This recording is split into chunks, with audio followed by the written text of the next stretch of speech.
Hello, everyone, and welcome. Welcome to another welcome to another episode of FU. Fandom Unlimited. That's what we're doing. Sandy's not here, aka Jeremy. That's Josh. Hi, that's me. How you doing? I have 5 iron. Hello. Hey, how you doing? Yeah. President accounted for. You dropped into Tim Allen for a moment. Oh, God.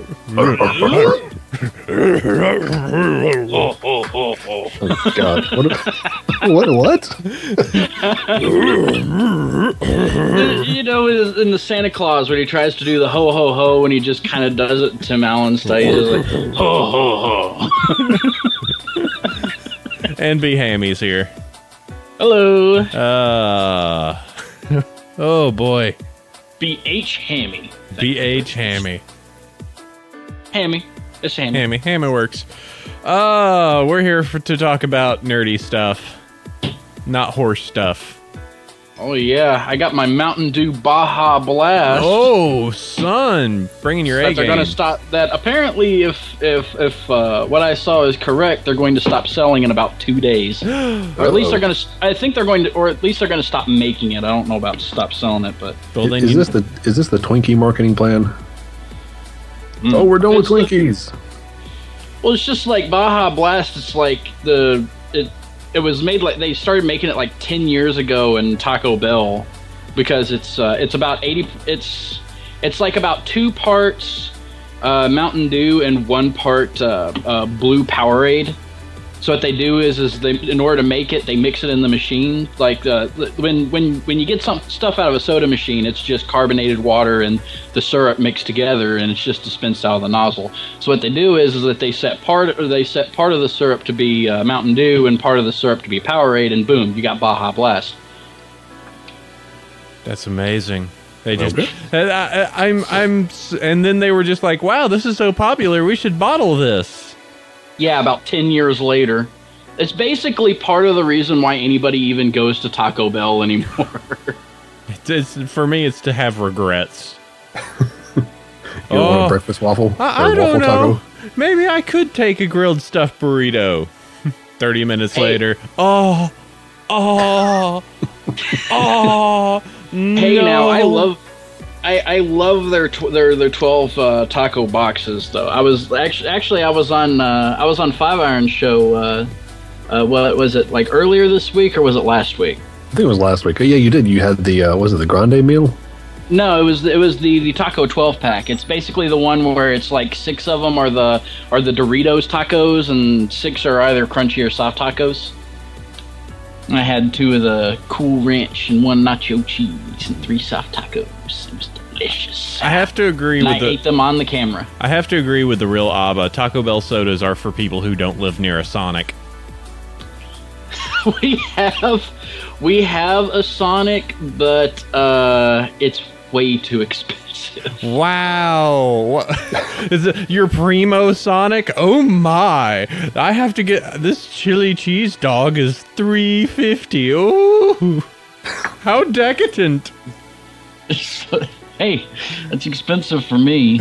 It's like for $3 I can get a lot of stuff. It's like if I was going to spend that money, I'd rather go to A&W and just get a burger and a milkshake.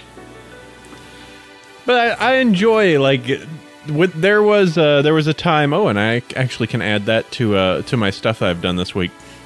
But there was a time last weekend where one moment. Okay. Little Ribbon. They do in some parts of the world. They do have Taco Bell / KFC / Pizza Huts. Oh yeah. I know. I saw. We went to several of them down in Florida. What's always weird is when you see them actually tack on an A&W next to it as well. You'll get just like a KFC A&W, and you're just like, what? Yeah, around here it's the A&W / Long John Silver's. Oh yeah, that one's always a strange one. Like you're just like, I want some root beer and fish. Like I could enjoy some A&W. It's always weird to see that because you just associate it as a drink, and you're just like, no, they just serve generic burgers and fries. It's just like, huh? Hey, those are damn good generic burgers and fries. And I am not a fan of root beer, but I love me some A&W milkshakes. They are great, especially if you get them in the glass mug. If I were to show myself to be an uber nerd, which I suppose running a podcast like this I've already established, back in my days when I used to LARP. Well, you just ascend right there. I ascended, but back in the days when I used to buffer LARP, even worse.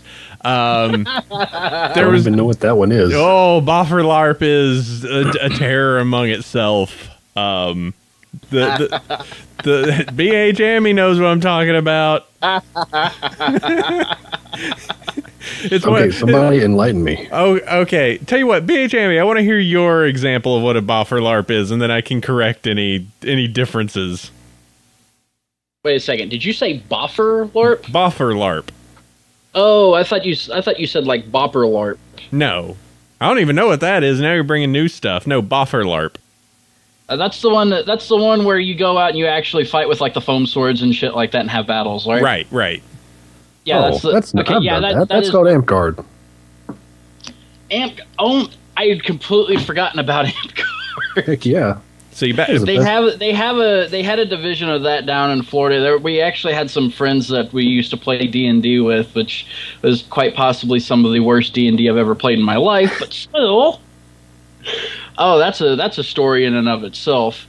But yeah, they the two of the girl roommates they were part of Amp Guard, and they had like all their foam shit laying around and stuff, you know, next to their Sakura posters and stuff like that. Yeah, honestly, that was one of the best exercise and most fun I had. Oh God, yes. Yeah, I imagine it's extremely physical. Oh yeah, well, it is basically a first person shooter, but in real life, and you don't get to shoot things. Yeah, but you gotta go ahead. Well, I was just going to say I did back when I was living in the South. I participated in Nero, and that was really it was one of those things where it's like it's real dumb. I actually did once get pulled over by a cop in full outfit. Which was just like, oh God. But I'm sure he's very understanding. He was. He gave a very, very a very large ticket. And it's one of those things where you are out there at a state park hidden away from all the other people that are going there just to be like, nature, isn't nature nice? Meanwhile, there's a field of people going, all right, lightning bolt. No. Did you ever have anybody form a phalanx while they're fighting? There were people making... There were a lot of like, okay, we need to strategize this battle plan, blah, blah, blah. I ran around as a stupid healer screaming my head off all the time, and... You know, we had one time where we got 3 or 4 guys. They locked their shields and put an archer behind them, and they were pretty much unstoppable. Oh man, I will say I would participate if there was a branch up here, but you know, this is Kentucky. We don't have things like that.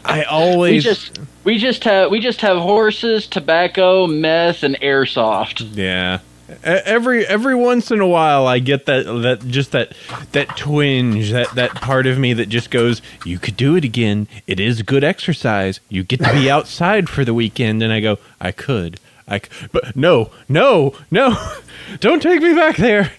The chapter around here closed up, so I wish there was some more in Greensboro, but alas. Yeah. I've also heard that generally there's drama that goes on in those groups. Oh God, yes. There's back in Atlanta, this is somewhat public, but the Atlanta chapter of Nero was constantly under investigation because of the person running it embezzling money. You know, there's a whole bunch of like really shady stuff that ended up happening. You know, investigations being made and stuff like that. Like it was all kind of like, yeesh, you know. People seeming like they might be a little skeezy. But, you know, it was great exercise. It was a good time to be outdoors. I never slept because if you slept, you were vulnerable. Is it? Let's see. We all did it in small chunks, like 2 or 3 hours at a time. It was never a weekend trip. That sounds crazy fun. No, yeah, it was. You get there on Friday night and then you leave on Sunday, and that part of it was just the terror because unless you were part of like one of the big groups that were able to put up magical wards to keep people away, you were vulnerable to someone rolling in at 3 o'clock in the morning and go beat, you're dead, get going. Like beat, I just took all your stuff. Like, wow. It was.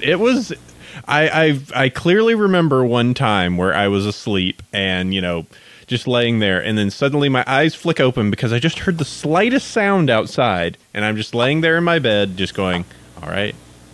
And the people next to me wake up in their bunk beds, and, the girlfriend gets up and she walks out and she goes to the front door, and I'm just kind of... Wait, Starry did this too? No, not Starry. No, not her. The girlfriend of the other guy that was there. Okay. No. I was about to say she's got self-respect. She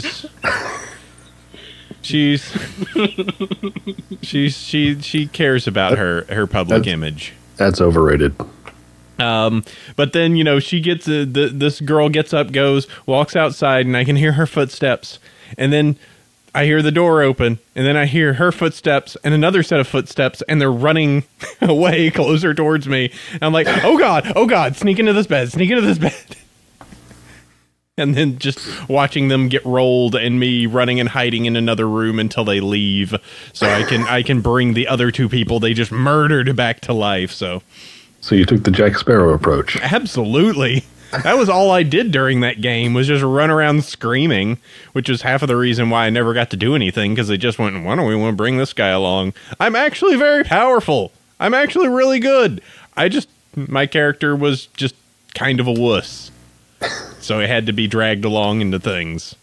But he would do very good when he was dragged along into things. It was fun. It was fun, even if it was kind of crazy, weird drama associated with it at times. Like you would meet good people. Go ahead. Was there one guy trying to control the fandom? Yeah, his name was Final Destination, and imagine that. Rim shot. The number one problem that was ever present in those games was that there was such a level disparity, where you would have people that were like, that had been playing for a year maybe, and they were just like, yay, I got my first spell to bring people back to life. And then there were people who had been playing there for 10 years. Oh my. And these people are just literally just like, something walks in the town and just like, I'm a wolf, I'm gonna go and attack things. And these guys just go, all right, let me put out my cigarette. 400, you're dead. I'm like, oh, thanks. You just made this negative fun, because just you walk out and it's just like, oh, I'll hit it with my meat stick. Dead. Like, oh, great. This isn't even fun. I just appear and you just slaughter me. It's just, there was a lot of that. I recalled, at least, and since everybody has their own stats, there's a lot of a trust system that goes on. Oh yeah, I'm sure there's no cheating there. Oh, absolutely none. Where I think there was one point when I was doing a monster, because during these games you had to either help in the kitchen or help play as a monster for part of it, just so there was actually stuff going around and attacking people. And there were times where I sincerely hit somebody for like 800 damage, and he just goes, huh, okay, I'll protect myself. It's like, there's no way! There is no way you could have taken that much. Yeah, there's one time when a guy came out in actual, like a breastplate of armor, and we'll go for your arms kind of thing. And it was, oh no, I'll block that. No, you grazed me. It's like, come on, dude. Yeah. It's kind of like, just to walk these walking tanks of people. Just be like, no, I'm just gonna murder everything here. There's nothing else for me to do. I'm too pro. Just like, oh, this is no fun. Wow, we just went on a buffer LARP tangent for like 10 minutes. How did that happen? The reason was that I was eventually segueing this into a conversation about after that was done, there was an A&W nearby, and after eating like food that had been prepared by, you know, that was low protein, like kind of meager, going to an A&W and then just enjoying the world's greasiest, meatiest burger was just heaven. Yeah, speaking of which, I recently started going to Five Guys. We've had it for a little while, but oh my goodness. Oh, yeah. I'm a big fan of Five Guys. Always been. I enjoy it far more than the In-N-Outs over here, even though that makes me a heathen in Californian. All right. Well, let's see. We got all this. We've got tons of stuff. We're going to talk about childhood movies, movies that we grew up with that we thought were pretty awesome, or ones that we thought that were outright terrible, or ones that were so terrible they were awesome. So we're going to bring that up a little bit later, and you guys in the chat are free to talk with us and bring up any other movies that we may miss. We will all be shocked at the number of childhood movies I should have watched but never did. But let's go ahead and move this forward. Sponsors. Our first sponsor is always We Love Fun. You can get 10% off of your purchase with Bronyville 10. You've heard us talk about them a billion times. You know what they got. You know they have horses. You know they have Adventure Time. And you know they have Marvel. They have all the stuff. They have T-shirts. They have hats. They have blah, blah, blah. Billions of them. 10% off of Bronyville 10. It's cool. Do it. Nightmare Nights Dallas. Hey, it's that thing that Sandy runs. It's gonna be big. It's so popular and so fun. Guests come to them and say, "Please, could you invite me to the con? I'd really love to go." This is serious. They're actually going and going like, "We really want to come back. Can we come back?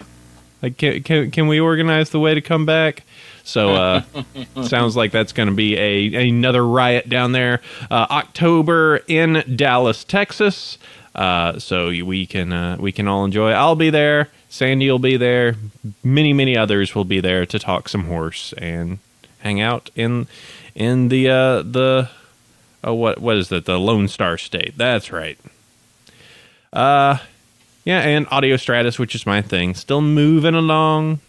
Just getting slide decks done. Online audio recorder platform that I am going to be working on furiously this upcoming year. So, yep. If you are interested in online audio recording, if you are a musician, if you are a podcaster, if you just would like to do something like what we're doing right now, go over to audiostratus.com, sign up for the mailing list, and we'll keep you informed as things happen. If there are betas, alphas, if you can help out in any way.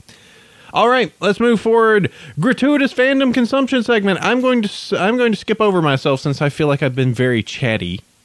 5-Iron, what have you been doing? Recently, still Game of Thrones. Looking forward to tomorrow night's episode. It's going to be a big one, I think.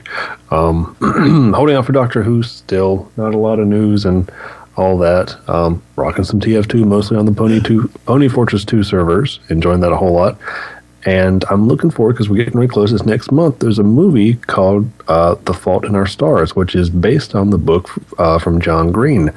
And it's a really good book, and I'm hoping it's a really good movie. It seems like it's going to be a good movie.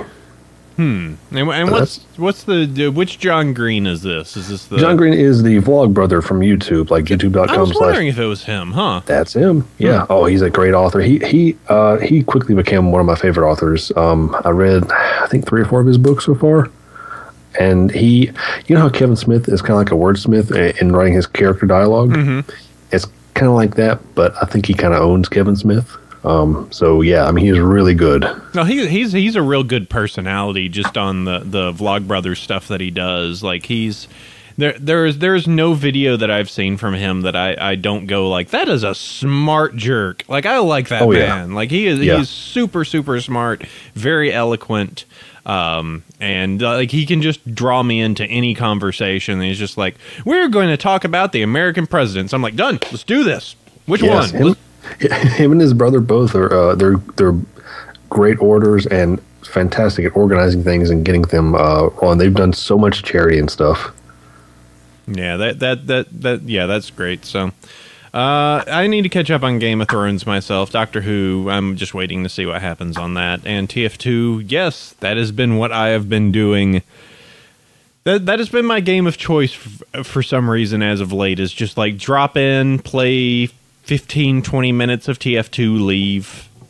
Yep. I just submit to the hat. Yeah, I'm kind of at the point now where there's two things. I'm trying to figure out if there's any method to the madness of getting things.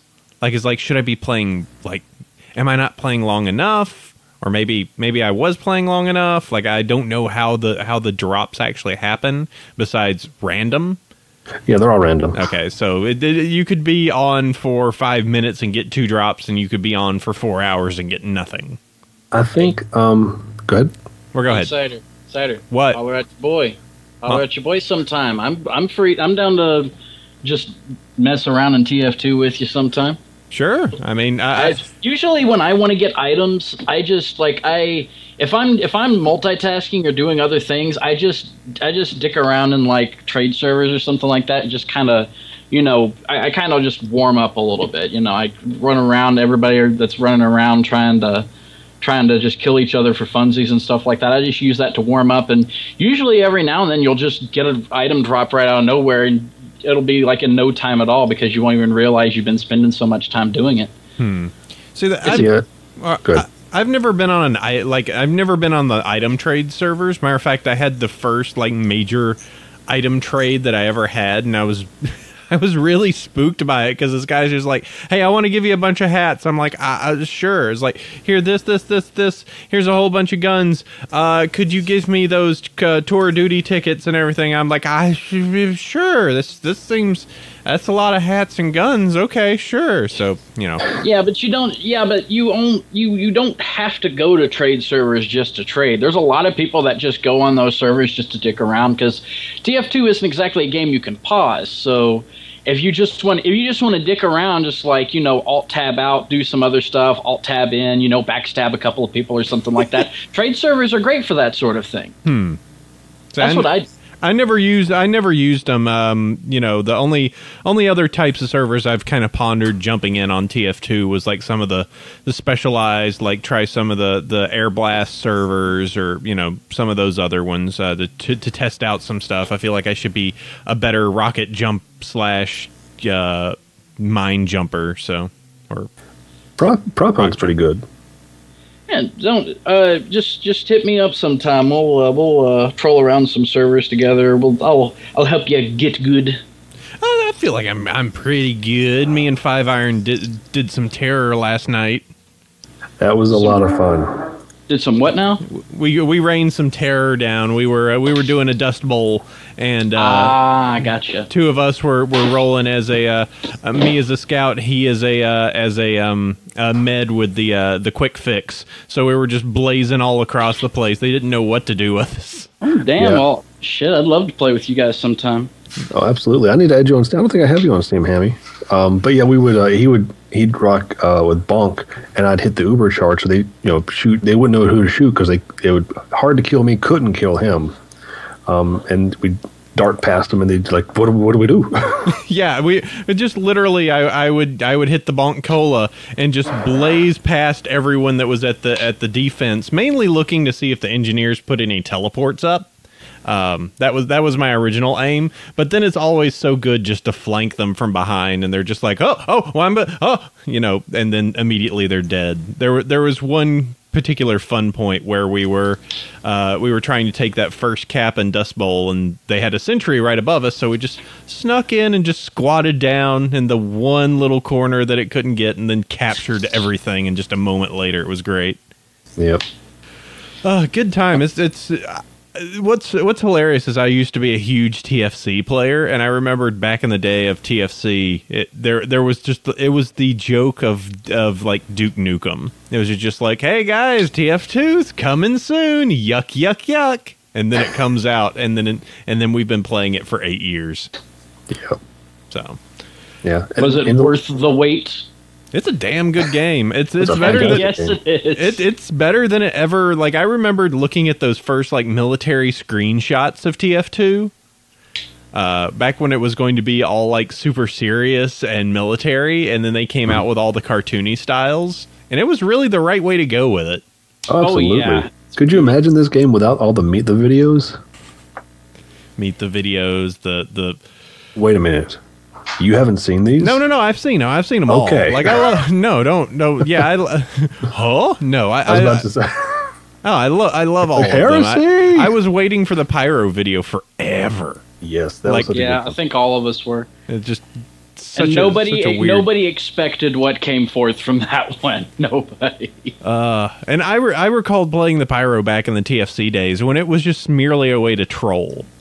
Like you could not kill anyone as a pyro. It was just merely a good way to annoy people. You know, it was just a good way just to spread chaos. Also, back in the days where, what was it, medics and scouts could had concussion grenades that they could jump with, and spies had grenades that would drop hallucinogens that would just make weird like explosions and artifacts appear. TFC. I mean to go back to it one day to play it. It's an insane game, just to see where Team Fortress 2 came from. So, let's see other stuff. I'm building a new PC.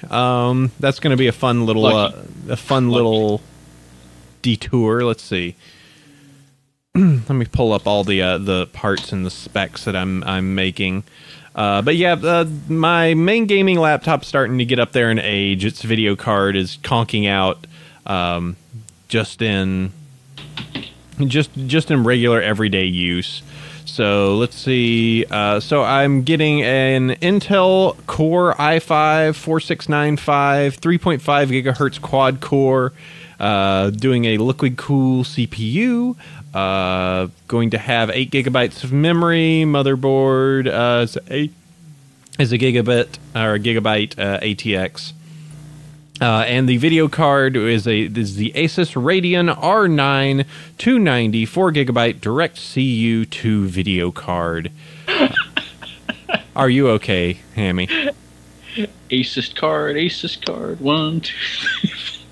You see, all that stuff right there, exactly why, and I know, but this is what we were talking about earlier, Hammy. That's exactly why I went with a Mac. I can't keep up with all that, because there's 1,000 different variations, and they're all not all compatible. And I'm like, I've bought RAM before. That's the wrong type of RAM. It fits in the slot, but it's not the right speed. And I'm like, I can't do this. 5iron, I've got something for you. I'm going to put it in the chat. It's this cool website called PC Part Picker. Yeah, Zara tried to help me with that. And he put together a great machine, but I was just like, I don't know if I can put it together. And you poor baby! I know, I'm just too old. I've just gotten to where I'm like, I can kind of use a computer still. I just need something that's simple. Yeah. I will be honest, I would be super scared to put my own computer together because I'd be so scared I'd screw it up because I don't really have money to put down on building a new computer just from scratch because I'm poor. And I've kind of wanted a gaming computer for a very, very long time, and every single time I've just about gotten money together to get a computer, something has happened, and I've had to use the money for something else every single time. No. So yeah, I'm kind of jealous with everybody building all these new computers. Meanwhile, I'm kind of stuttering around with this thing right here. So my previous machine, and still sitting beside me, it was about 8.5 years old. So I mean, I could play TF2, and that was about it. Yeah, this is mainly just because everything else is getting slow. Also, did get a little bit of a work bonus this month, so I was just like, you know what? I'll just go ahead and get that. Play around with it a little bit. But yeah, I'm going to be building that. The parts were supposed to come in yesterday, but good old UPS decided that it didn't want to actually deliver the 2-day shipment on the 2 days it was supposed to. So, yay. It's really more of a guideline. Didn't watch much in the way of movies or anything, but I finally, since the new Planet of the Apes is coming out, and since Sabrina is a big fan of the original old "Take Your Hands Off Me, You Damn Dirty Apes" or Planet of the Apes, we caught up and went and saw Rise of the Planet of the Apes, and you know what? I don't really like that movie. Andy Serkis is amazing. Oh, I'm sure he is. I've never understood the appeal of that franchise. It's just to watch humanity lose itself. Like, I think that really is the crux of it. Is just kind of. I can see that on the news. Yeah, I mean, it's. So the basis is, I don't know how much I actually want to spoil for people. I mean, it's been out for ages. It's the old one, but there are I think one of the biggest annoyances is somebody who is, me and Five Iron and I suppose Hammy, along with it. We all understand what science is. We all understand what scientists are supposed to be. And when scientists don't act like scientists, it drives me nuts. When scientists... What do you mean? Okay, I'll give you one scene here in the movie that turns out to be a major point, but you know what? Whatever. Close your ears if you don't want to hear a momentary spoiler about Rise of the Planet of the Apes, which it was released like 2-3 years ago. Hi, we're going to perform this experiment on this monkey. We're going to be releasing an airborne virus into this room so that it takes this substance. So all of us have our hazmat gear on. We've all got breath masks. We all have all these things to ensure that we're all safe. Oh no! Somehow the cord that has this virus popped loose during the transfusion, and some of the virus spread into the room. Oh no! During part of this period, one of the people got spooked, and his breath mask came off during the period that this virus was being spread into the room. What would correct procedures be from here on? Would it be A, quarantine said individual, B, keep them under strict watch, or C, just let them go home? Just whatever. There was only an airborne virus released into the room that we don't know what it is, so we're using clinical tests on apes. Whatever. Yeah, it's not very scientific. It was a lot of like the pseudoscientific, like, I'm doing this for a reason. I don't care about the policies and the stuff because I know this works. And yeah. When it comes to pseudoscience, I can buy like a flux capacitor, but that's just absurdity. Yeah, it hurts because it's just like the you can tell that it is just a writer that is just like, okay, how am I going to do this? All right, I've got to make this happen. Okay, so if that happens in this, so then the scientists have to do this, and I don't even know if it's like a situation where the writer is like, well, totally, a scientist would do that. He'd just go like, blip blip blip, go on home. I think the other side of it is just a writer sitting there going like, this is so dumb. I gotta get the script out. This is revision number 18. I gotta finish the script. It kind of drove me a little nuts just because, and it's really saved by the fact that Andy Serkis does such a good job on the facial expressions. But it's so much of just the, hey, look, here's a little monkey, and he's raised to be a nice little ape, and he's like, oh, and he's got a family, but then some stuff goes wrong, and then he gets put in a bad place, and then he learns that the world is a really hard place to live, and that all the other monkeys are not treated as nice as he was, and now he's smart, so now he helps out the monkeys. It's like, oh my god. Oh. Isn't Draco in the first one? Draco, yes, Malfoy. Yes, he is. Thought he was. Yeah, he totally is, and guess what? He's the jerk.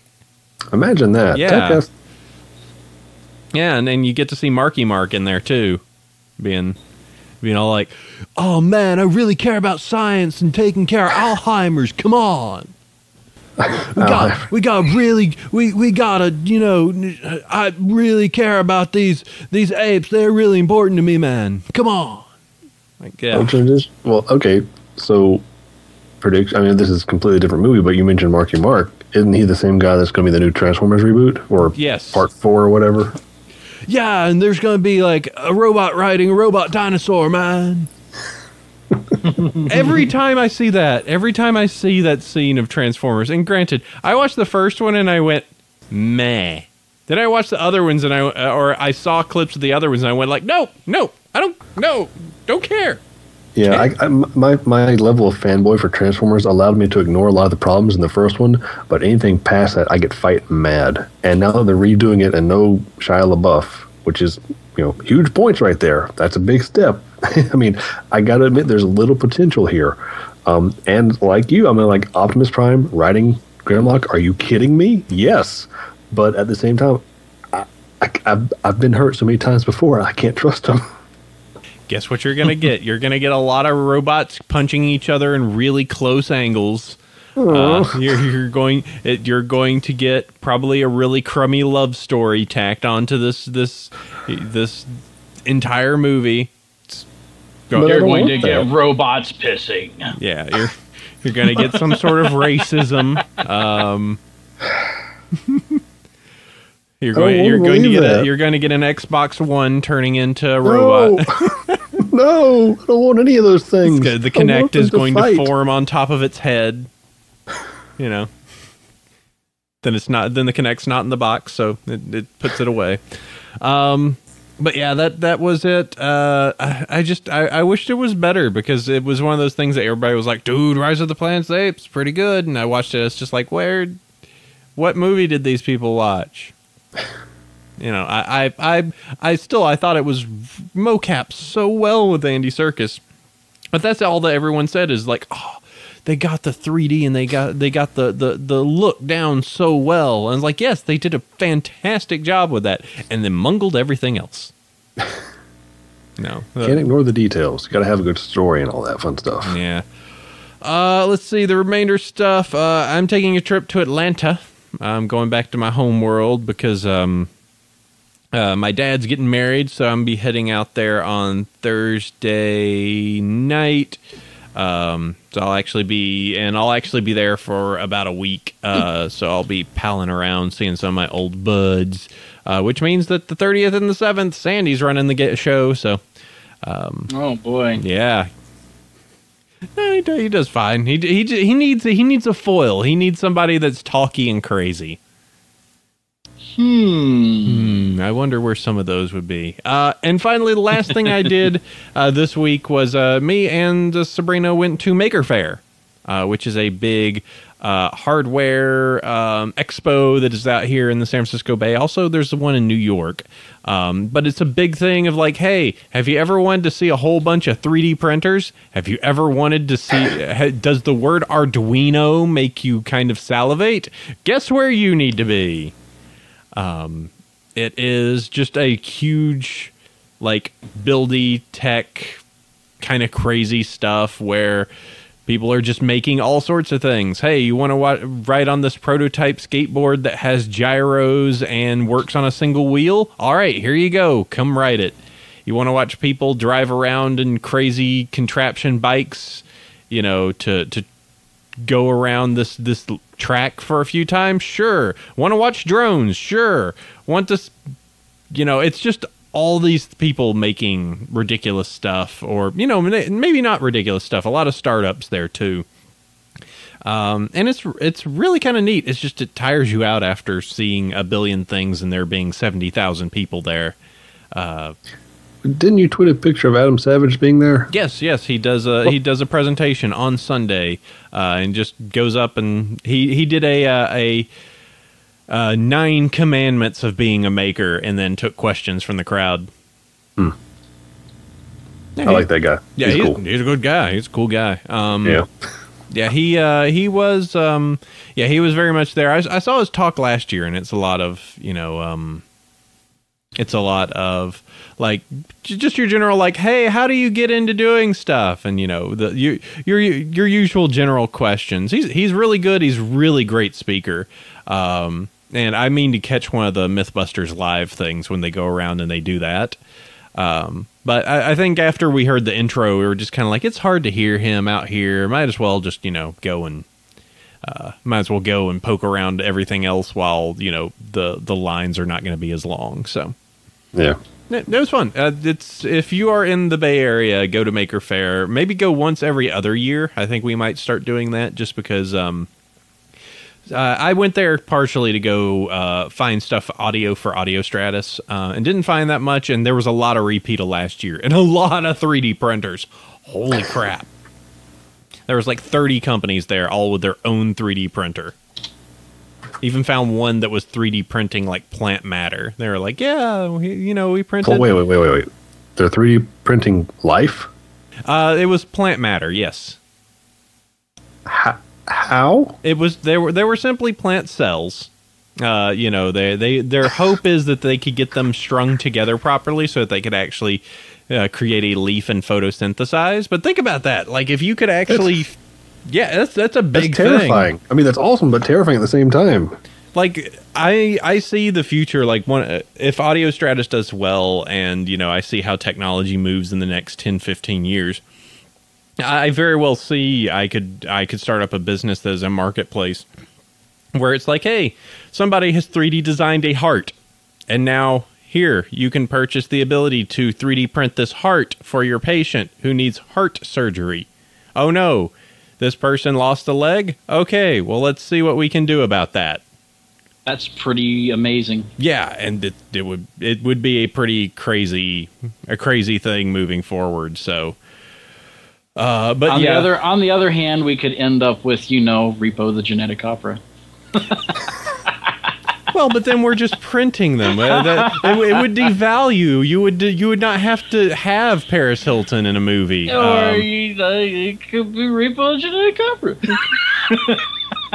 This is the high quality heart. You could end up with designer organs. Oh God. gotta get that Gucci liver. Yeah, really. I could drink a barrel of booze now. Get the official Jack Daniels liver. There you go, right there. Okay, now I'm curious.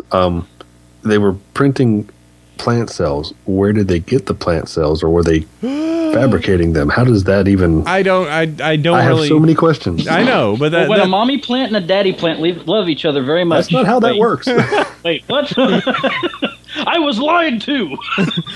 You're adopted. I'm sorry. Plant sex is more like a menage a trois. Ooh. I had the time of my life, and I never felt this way before. Oh man, I wish Shannon had been Oh here. baby, it's time to pollinate. Oh boy. Call over all your bee friends. It's pollinating time. Oh man, so what does that make poison ivy? Third string villain? I was talking about the plant, not the villain, but let's talk about that. BHHAMMY, what have you been doing? Oh man, Or Hammy face. see, I don't have cable, and usually I concern myself mostly with games, so I don't actually watch a ton of shows. There's actually a ton of shows that I really need to catch up on, but it's also like, well, I also have video games here. I could watch these shows, video games. I gotta do these video games, so that kind of takes up all my time between working and everything else. So, I've recently started getting into Mugen. I've already had Rare Akuma kind of killing absolutely everything just for funsies with the most ridiculous sound pack I've ever heard in my life. Let's see. I've been playing a lot of TF. Well, I haven't been playing as much TF2 lately. I've gotten back into Payday 2 again now that I got a bunch of friends to play it with. And man, I've just been having a ball with that. I got Shannon a copy, and she's been playing it with me, and it's great. She's been having a lot of fun with it. Let's see. I started getting back into Terraria again, but I need people to play with. Terraria is just like they've been doing a whole bunch of updates with it, and they finally optimized the lighting code where I can actually use the normal lighting again. So it's amazing. They've just added so much stuff to it. It really is crazy. As someone who can't play Starbound, that's kind of the best thing I've got right now. But I gotta say, I think I kind of like Terraria better than Starbound now. I gotta say. It's made by I find it kind of funny that they're still doing stuff with Terraria, considering the fact that Starbound is still in kind of perpetual beta. Well, they stopped doing stuff with Terraria around the beginning of 2012, and then sometime like this last year or something like that, they suddenly started doing things with it again because they made the Xbox 360 version and everything, and started doing all the stuff with that, and they realized, hey, people are still playing the crap out of this, and people were still modding it and doing all sorts of other stuff, so they just started updating Terraria again, and now the game practically it's got at least about 3 times the content it used to before when they had stopped the first time. It's really crazy. Let's see. I already said TF2. What else have I been doing? A friend of mine has gotten me back into playing Neverwinter again, which is it's just a free-to-play MMO that it's very, very fun and very satisfying to play. It's got very, very satisfying combat. It's definitely worth checking out. It's on Steam right now, so you can actually get it through Steam. You don't have to download the standalone anymore. Every now and then I've been actually firing up S4 League with bullshit, which if you don't know what that is, just Google it. It's like the most moe anime shooter you have ever seen in your life. It is just like it is the most K-poppy thing you could probably imagine in a shooter. Is someone calling me senpai while I'm firing guns? Is that? Yeah, I'm gonna need a translation over here for the non-initiated. That would probably be your department. I'm less anime versed than you are, Cider. I'm the anime I'm the anime expert here. Senpai. Oh no. Oh no, then we're in bad Hands. I've heard of a Gurren Lagann once. I don't know anything beyond that. There's a Yoko. She doesn't wear a lot of clothes. That's all I know. Oh man. Okay. Let's see. I'm trying to think if there's anything else of note. Any TV movies? I can't really think of anything else right off the top of my head. I've been catching Twitch and Vinesauce every once in a while. That's usually my go-to for like entertainment now is just YouTube and Twitch. That's pretty much what I do. I just live and breathe video games. That's me. Video games and ponies, that's about it. But we're not here to talk about those things. Gross. Well, here for video games. Ponies will be next week. Yay. It's not like there's some weird pony drama that came this week. I mean, like copywriting a word? Hey, we could all just move over to Belly Bros. Yeah. Oh, I'm so glad Katie's not doing that anymore. All right, well, let's move over to this. So we got some news that we can tear through. Then we can go ahead and talk about movies of our childhood. So first off, new Guardians of the Galaxy trailer. I am so hyped for this movie. Get to see some more combat. So last time, the last trailer was a lot of intro. This one actually shows a bunch more substance of like it not just going to be taking place in some space prison. And actually some pretty awesome looking combat. So I'm still very, very hyped for this movie just because of the irony of the fact that here we are, Marvel's producing a movie that includes a giant tree, a maniac, and a raccoon that fires guns. Rocket Raccoon, oh yeah. And DC can't even have a movie with a female actress. Well, they can't even get their two big guys rolling real well. Because I mean, how many times have they rebooted Superman in the last 10 years? Twice. That's not a good sign.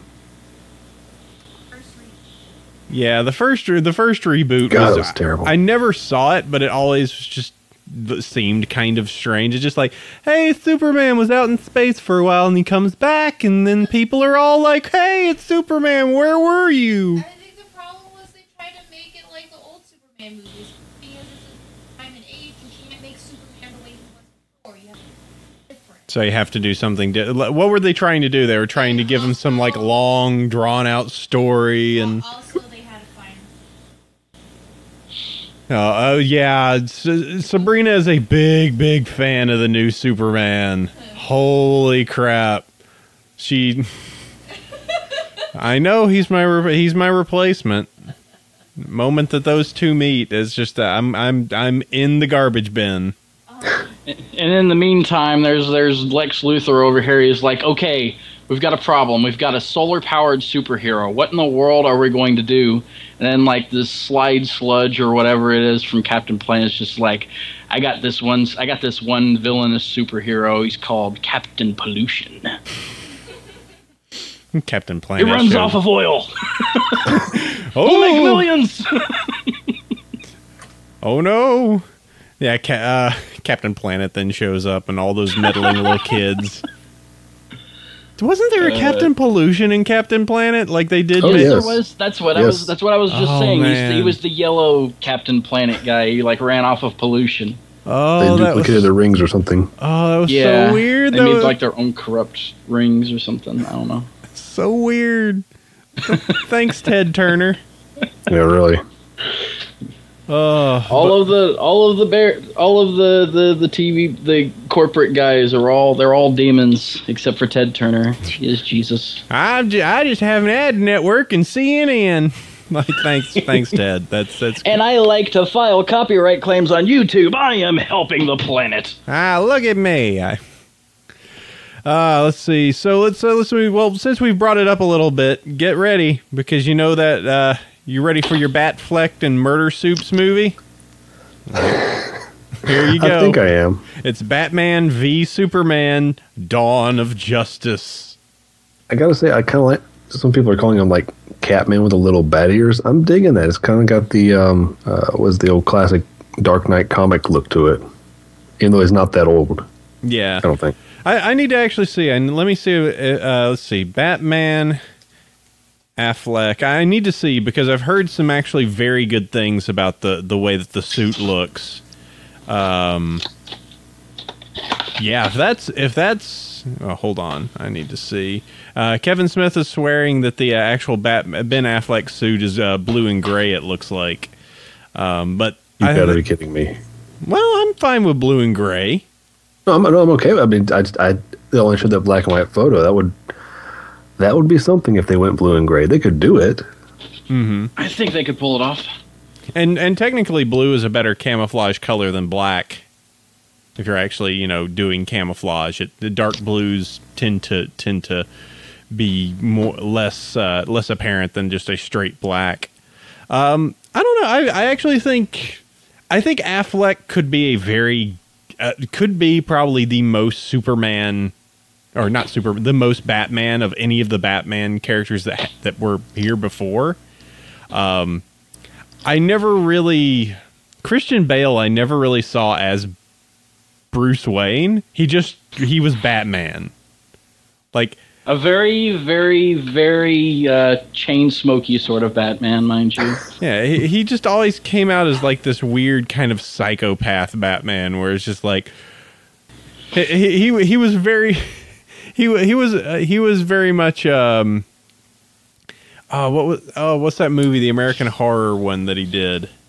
Yeah, I know what you're talking about. Yeah, you take that movie and then you put him into Batman as just like he just had that weird, like he never seemed like somebody that was actually socially adjusted at all. Like if you went to a ball with him, he would just kind of shrink off to the side and start being weird. Like he never really struck me as like a Batman that actually was that like walk around, pal around, be kind of smooth and kind of suave. And then when it came down to getting down to business, he'd be like, all right, let me go grab the suit.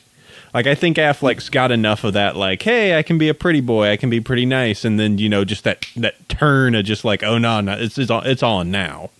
The bat voice didn't help. Yeah, it's like we're going to make a movie out of Marlboro Man and Alfred, the actual real hero of the movie. And we're going to make him a really nice British man, and he's going to pretty much dominate about half of the movie. The sad thing is that I think that the best Batman thus far was wasted on the worst movie.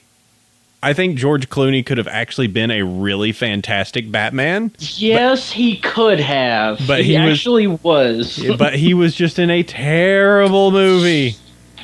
Oh my god. That is one of those movies though. It's like Arnold Schwarzenegger as Mr. Freeze, like as terrible as, you know, as terribly written as he is, there's just something so delicious about that and how he delivers his lines. The guy is practically built for one-liners as it is, and they just give him like cloud after cloud after cloud of one-liners, Freeze-related one-liners to just throw at George Clooney and Chris O'Donnell, I think his name is. Yep. You know, the guy who doesn't do anything now, I think. I think he may have retired or worked behind camera, possibly. That guy, yeah, because that guy is way too young to have really retired. Actually, I think his career went nowhere, if I remember correctly, after that movie. Do you think we could list all the problems with that movie? Because there were a lot of them. Well, hey, we were going to talk about, you know, movies that we from our childhood that were either really bad or really good, or so terrible bad that they were good. So I mean, this is a good transition point. Yeah, we can move in. Let's we can include that nipples on the bat suit. By the way, I was waiting to see if someone was going to say that. Let's see. Credit card. There you go. We can roll through the rest of these news. X-Men Day of Future Past releases this weekend. All sources state that it's probably going to open pretty well, and I'll be interested. I actually really did enjoy the previous X-Men return of Force. You know, movie First Class. Yeah, the First Class I actually really enjoyed. That was good. We watched this week, getting ready for it. So that's tracking to do pretty good. I love Neil Patrick Harris, and he only manages to find ways to make himself more endearing to my heart. He wrote an autobiography, and it says a choose your own adventure book. You too can be Neil Patrick Harris. Or maybe just enjoy his life as an adventure book. That's just fantastic. I love that. That's kind of like that one thing where do you remember that thing? It was like it was like a couple of years ago. There was this one guy, and he was like a game programmer or a game maker or something like that, and he did his entire resume as a point and click adventure. Mm-hmm. You remember that? I thought that was phenomenal. I've seen some other ones. I think there was someone who actually did their portfolio, their resume as like the first level of Mario. I think I remember something like that a while back. I hadn't seen that. That's kind of a cool idea. You know, you're just running across and bursting blocks, and each block comes up with more information about them. If it hasn't been done, then someone go do it. It seems like a perfect chance. Star Wars Episode 7. Hey, we got an alien design. Abrams is offering you a chance to be an extra. No. Are you guys spooked? I can't muster the energy to care about Star Wars right now. It's dead to me. I'm sorry. And that hurts to say that, but it's like I want to get excited, but it goes back to the Transformers thing. I've been burned so many times. It's kind of like the Transformers thing to me too, except for a different reason. I never really had much extra love in the series to begin with. Actually, Transformers even less so, because I actually never grew up with it, so I never got those nostalgia goggles in the first place. But like Star Wars was just kind of it's a thing to me. Mm-hmm. It doesn't even. Like Star Trek is sort of a different way, but I've actually gotten to like Star Trek quite a bit as I got older. So I guess maybe it was just a thing where I kind of just thought of it as a thing as a kid, but I actually started liking it a lot more as I got older. Mm-hmm. That's like being the child of the 90s, where you were between the 80s when the last movies were released and between the aughts when the new series released. Oh God. Yeah, I was in the 90s. I kind of grew up with Sonic Sat AM.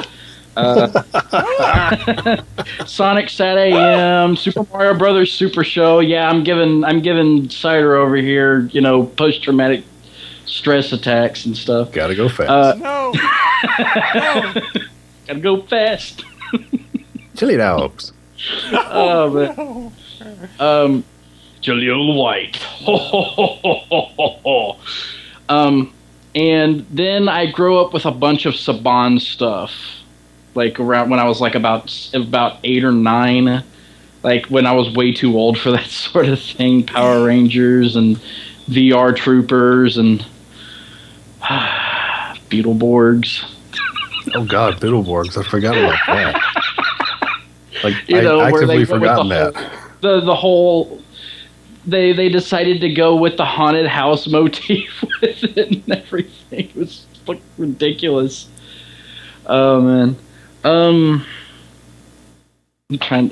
That's about those are like the really big things that I can think of, like right off the top of my head. And then it was like a bunch of Cartoon Network stuff, and then I kind of grew disenchanted with ABC Saturday mornings after they changed everything, because I was really ticked off at them for canceling Sonic Sat AM but leaving the Free Willy cartoon on the air. Still haven't quite forgiven them for that one.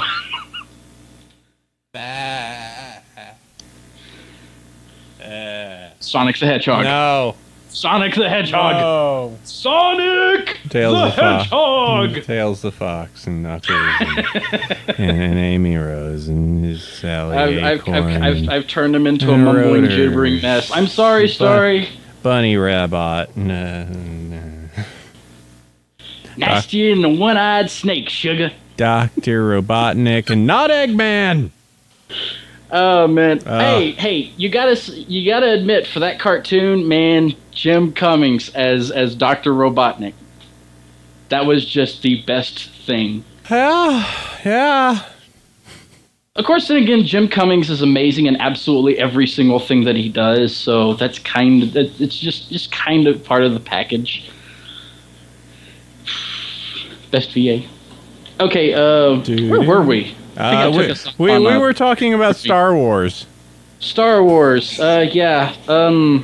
The most emotional attachment I have to Star Wars is Star Wars Battlefront 2, and that's about it. Okay. Well, what are your attachments to The Flash? None.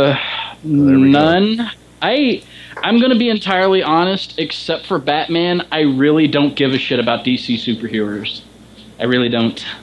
So even with Arrow being somewhat quasi sort of maybe popular, The Flash gets his own TV show. He'll run fast.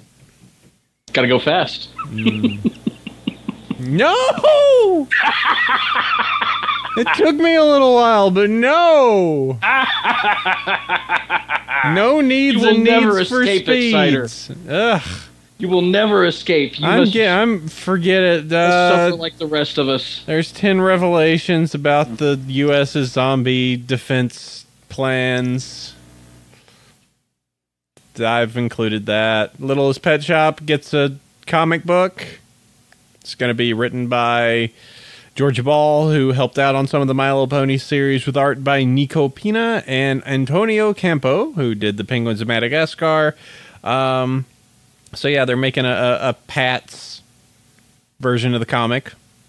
Let's see how that goes. I like the pets. I wonder how well they translate, into a comic, since they're really more about the voice actors being able to present those characters than I think Horses is. So. It's still something I never really got into, so.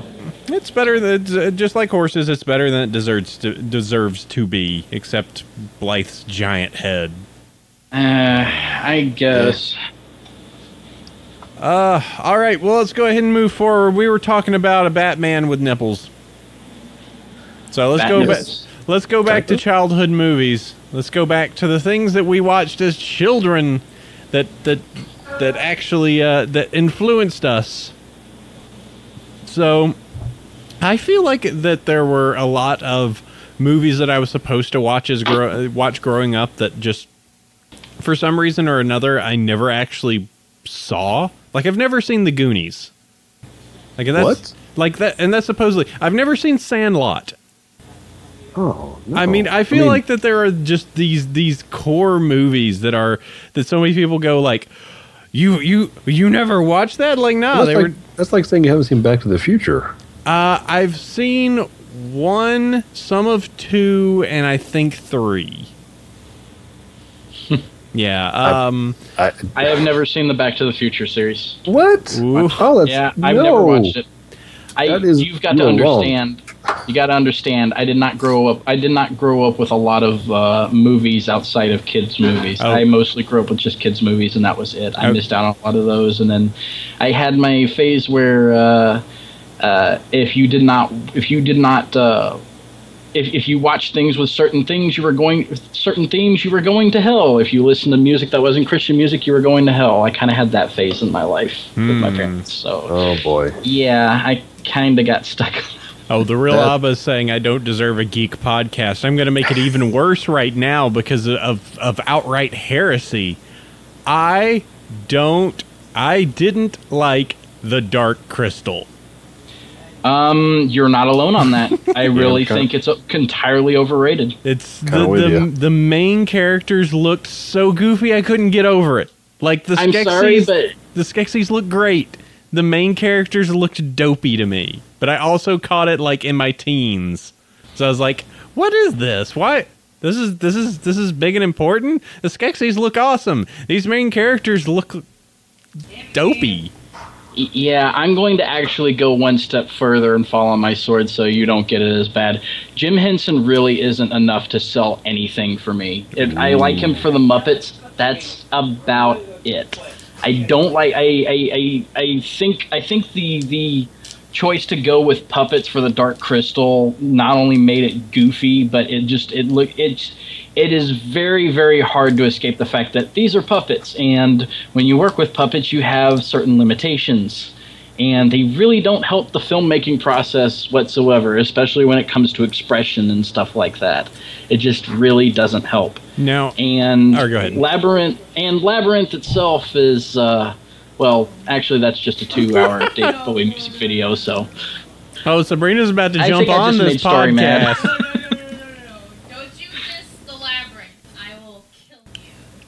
I'm sorry. You have to You must face the truth. It is a 2-hour David Bowie music video. It kind of is. Well, it is a 2-hour David Bowie music video with Jim Henson puppets in the stage production. Accept it. Sabrina just all upset. Would you like to put it you know what? I have to agree, at least some. I think that The Labyrinth was a decent movie.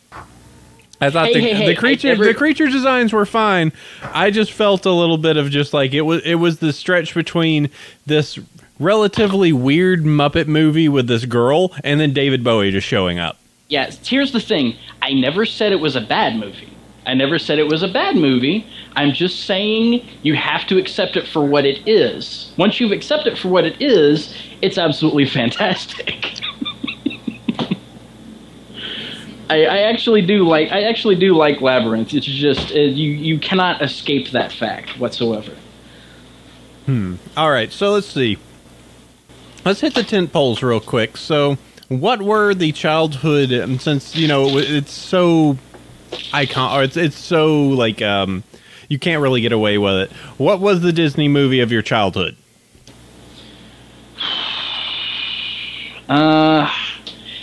The very first movie that comes to mind actually is Rescuers Down Under. I actually really, really liked that one as a kid. It really stuck with me. It was very. It's It had great characters. It fixed all the problems it had with the first movie, and visually, it's just a very visually wonderful movie. Before they started getting started slipping more and more CG into the movies. So I think for me that was like the Disney movie of my childhood. That's probably one of the earliest ones I saw. I think the first like big one that I remembered seeing was The Little Mermaid. Like and just being really, really small when I saw it, but still going like that. I could recall seeing it in the movie theater and thinking, that's pretty cool. That was nice. That's probably the youngest one. None of the Disney ones I actually say, The Lion King, there was that period of time where it's like, yeah, Lion King was really, really good. Everybody really loved it. And then everybody really wrung that out for all it's worth. Lion King, the first 2/3 of The Lion King are all right. And then it kind of just goes downhill for me. Is that at movie 2 or movie 2.5? No. I'm talking about the original Lion King. In fact, I think it's actually directly proportional to the amount of bitchiness that Scar has. The less bitchiness that Scar has, the better the movie is. Right around the time where he turns into a gigantic whiny bitch is around the time where the movie takes a nosedive. He does kind of go that way. Oh, no, but I betrayed everyone, meh. All of a sudden, I'm just going to be angry at everyone just so I'm going to get back. I'm going to get backstabbed. It's the lioness's job to do the hunting. Let's see. And then I'm pretty much certain that Lion King 2 was simply fan fiction that someone animated. It was just. Scarhead. No, I'm not gonna even call it Romeo and I'm gonna call it West Side Story with a lion motif. That's essentially what it was, and that's it. Well, see, you hit on the why I don't care for Disney movies just as a rule, and it's because what they did back in that time period when they had Lion King 2 and 1.5, and then Cinderella 2 through 4, and all that kind of garbage. Mulan 8. Yeah, it's like you have good stories, you have good writers. Stop doing this. Stop making direct-to-DVD crap where the actors don't, or the voices don't sound like they did when they're in the theaters, and the animation drops off hardcore. You're an animation powerhouse. Why are you having crap animation produced? Oh, Aladdin 2 and 3. Yeah. Where Robin Williams wasn't in the second one. Exactly. Wait a second. Robin Williams wasn't in the second one? Was not in the second Aladdin movie. He came back for the third one. Mm-hmm. Oh my God! You know what? Actually, it's been forever since I haven't seen Return of Jafar since I was a kid. So, yeah, I guess I probably wouldn't remember that one. And I never saw the third one. I never saw 40 Thieves because we never got it. And yeah. But yeah, the entire Lion King 2, it just struck me as just like, hey, there's this character here that's kind of like Scar, but he's a kid. You know what? It's past sins made as oh, look, it's this, and he's bad, but he could be good, and only if he's raised and taught to be nice does he turn into a really good thing, and then he could be a good person too. Like, oh my God. So, yeah, that kind of, I was just kind of like, no, I don't think I'm going to watch these. These aren't very good. There was a lot of sequelitis in the 90s where it was just like, hey, I really enjoyed that what was it? The Land Before Time. Land Before Time 1? Land Before Time 1 I remembered enjoying as a kid. Just because it did that stupid, like, we're going to give you too many feels, and his mom dies. Oh, well, great, okay. Yep. Well, I guess now we're going to get this band of ragtag kids, and we're going to just walk across this wasteland to this magical little pristine area in the middle of nowhere. I never liked Land Before Time. In fact, I actually absolutely hated it as a kid. Partly because, as a kid, I never liked musicals at all whatsoever. I thought they were absolutely stupid. I didn't even really like the musical parts in the movies that I actually liked. But The Land Before Time just had no redeeming qualities for me. I thought it was incredibly childish. I don't think the first one was a musical. I think it was the later ones that were. No, they had songs. They had songs in the first one. I'm pretty sure. Did they? Because I never remembered any. I actually, when it was the second, third, and onward, it was just kind of like why'd you add musicals? This is kind of dumb. Maybe I'm wrong on that. The second one, I will say the second one wasn't so bad. The third one and onward is when you could tell they were trying to milk it for as much as they could. The songs were absolutely terrible. Like, really, really bad. This is a song to pad some time. We need to animate some more. Pretty much, yeah. Land Before Time 1 isn't a musical, as Paige Turner says. No songs in the first one. And that's why I thought that it was so weird. Shows how much I remember. The first one, you know what? That was around the time of a lot of, there was a lot of, an X character dies, in the 90s, if you think about it. Because there was that, I remembered watching The Brave Little Toaster and being terrified. Yes. Oh my god! Oh, I fucking hated the clown. The clown scene from Brave Little Toaster. Well, clowns are bad. Oh, that was rough. And then just the times where you're just they're trying. I remember a waterfall scene, and there was just that distinct they're not gonna make it. They're not gonna make it. Oh no! And I don't even care. I thought the toaster was kind of a dumb character, but I cared about the blanket and the vacuum cleaner. I know, poor Blanky. I never watched that movie. Oh god, it's such a good movie. Is it? I bet if we watched it now, we would go oh crap, we were kids. I really like the song. I can't even remember any songs from the Brave Little Toaster. Let's see. In the chat, they're saying they made 11 Land Before Time movies. Is that accurate? I believe so. Yes. Actually, I thought it was 12. I thought they stopped at 8. 12? No, they didn't stop at 8. They kept come going. on down. We got some more They just Land. stopped numbering them, if I remember correctly. We got more Land Before Time movies. We got them here in the back of this van. You need another one? Got Land Before Time 12. This time they go to South Jersey. We don't know. You want to pay? You figure out what they do in the next script. I don't know. What's this character, Nix? She's all right. Sure, we'll put her in this movie. She's gonna be a small pterodactyl. She's black and she used to be evil. And now she's better. That's fine. Oh my god, you're just never going to let that go, are you? The most popularest book. Let's see. And I think it's fine. I just the only reason it's popular is because there was a picture of Twilight Sparkle with a noose around her neck, and everyone went, "What's this about?"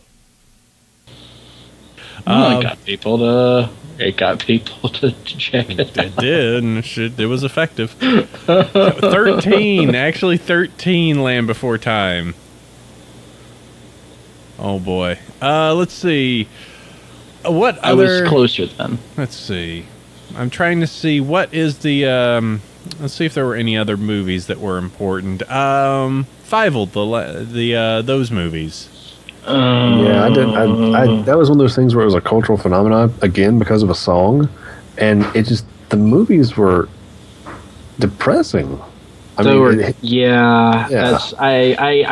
not a fan of downer movies like that. I'm sorry. The movie was one gigantic tease, and it was incredibly depressing.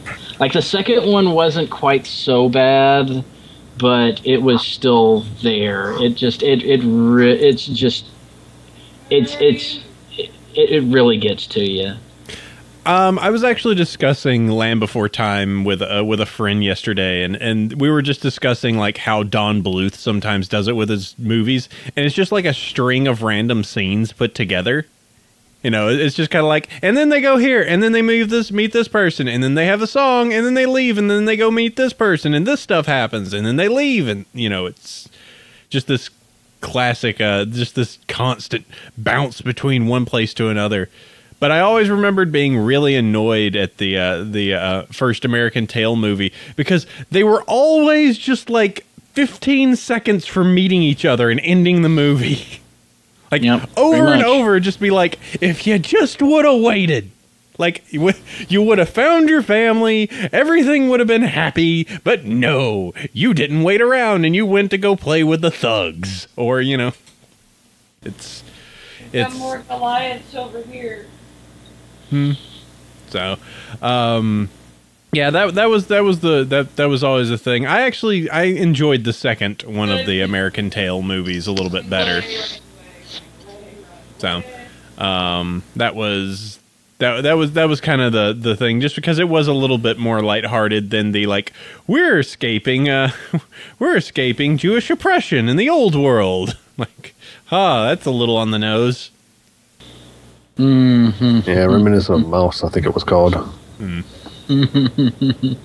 So let's see. What else? What are any other? Do you guys in the chat have any particular other movies that? Well, I've got one. Oh, go for we it. talked about the live action Transformers. How about the animated Transformers? I never grew up. They killed with everybody. Never grew up with it.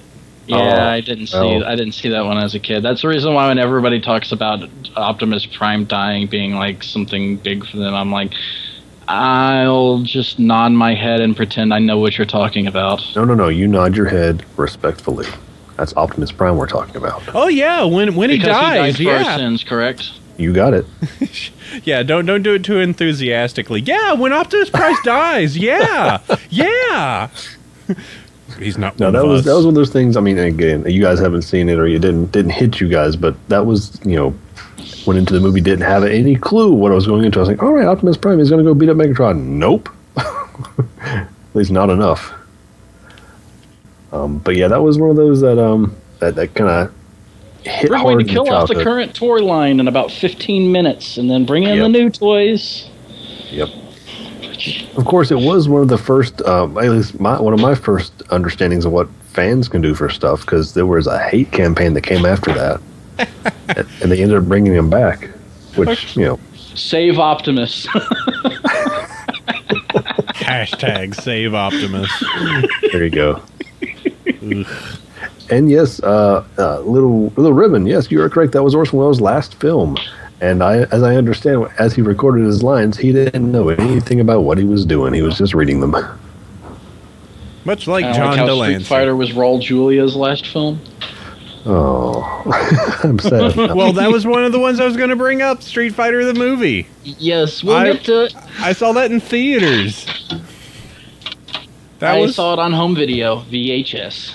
I didn't even care about Street Fighters, but I missed out on Super Mario Brothers the movie, so I just had to watch this one in the theaters. You didn't really miss out. You kind of lucked out. Well, I ended up watching Super Mario Brothers the movie with Sabrina a few months ago, and it was amazing. Oh man! For all the wrong reasons. I'm going to be entirely honest. I actually really liked the Super Mario Brothers movie as a kid, and I gave like no shits whatsoever. Yeah, that was me with the Street Fighter movie. I watched it and I was just like, hey, that was actually pretty. Like I didn't see much problem with it. It was a great dopey movie for an 8-year-old. Just like, hey, look, they're wearing silly costumes. Oh, he's in a speedboat. Whee! And I gotta be honest, if they were going to get anybody to play Mario, it's Bob Hoskins did do the role justice, as much justice as he could do anyway. I'll give you that. He was good as the character. But that Luigi, yo. Oh, hey, well, now. I'm not down on John Leguizamo being Luigi. I think they probably could have, for what they were going for, it worked out. So I mean, just take what you can get. I don't think he was terrible as Luigi, at least as the Luigi they wrote. It just wasn't the Luigi that you would think of right off the top of your head. Yeah, like I'm pretty young, sexy Luigi. Like what? Huh? Well, Luigi is pretty young and sexy. also making Nintendo bankrupt this year. Sorry, Luigi. Part of me kind of No, Nintendo is making Nintendo bankrupt. That's an entirely another podcast, though. Oh boy. I kind of wish they'd use the guys from the live action parts of the animated show. Lou Albano and the other guy. Captain Lou Albano, rest in peace. They had what was his name that played Luigi though? I don't remember his name, but it wasn't the guys who did the live action stuff were not the same guys who did the voice acting for the animated parts. Because Captain Lou did not do Mario's voice in the animated stuff. They had the guy who did Luigi's voice. It sounded like George Carlin. Actually, the guy who did it in the live action, well, he kind of looked like George Carlin if he had black hair. Still had hair at that time. Wait, did he still have? No, because that was earlier on.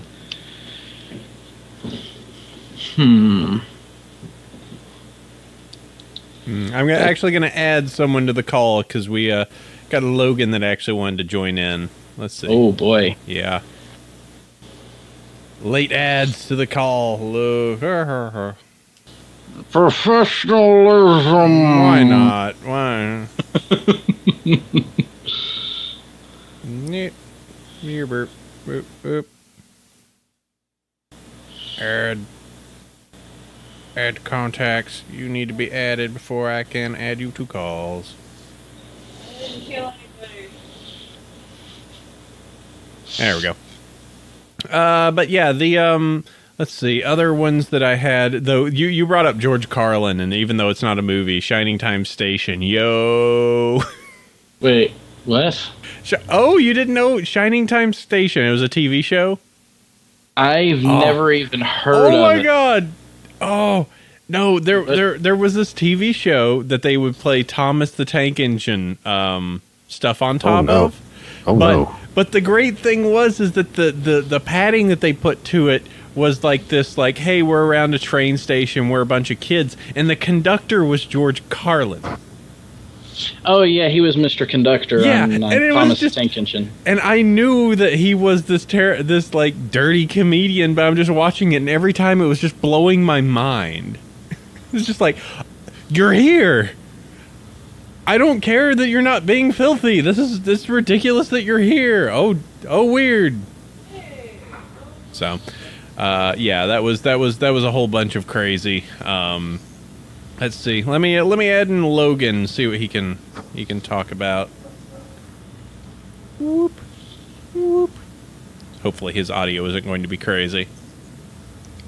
Wop wop wop. Professionalism.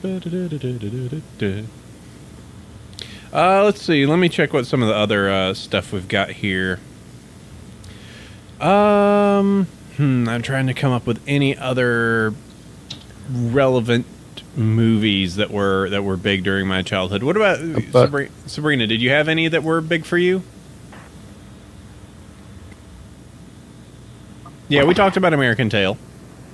Let's see. What about DuckTales? That's not a movie. Yes, it is. DuckTales and the Treasure of the Lost Lamp. Yeah, that was a really good one. I love that movie. Was that the one that Launchpad finally did land a plane?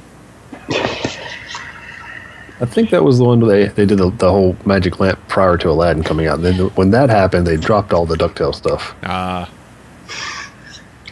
Hey guys, what's going on? Hey, Logan's here. Yep. We're talking about childhood movies, the movies of your childhood that you grew up with and either hate or despise. Any particulars that you've got? Trying to think of ones I hate. I can offer this as a late addition to a movie that is amazing in how bad it is. Have you ever heard of Titanic, the animated movie? Oh, no. I have. Oh. As an adult, yes. Titanic, the animated movie, with kid-safe ending that ensures that everyone gets off the boat safely. It's... Didn't the octopus save everybody or something? No.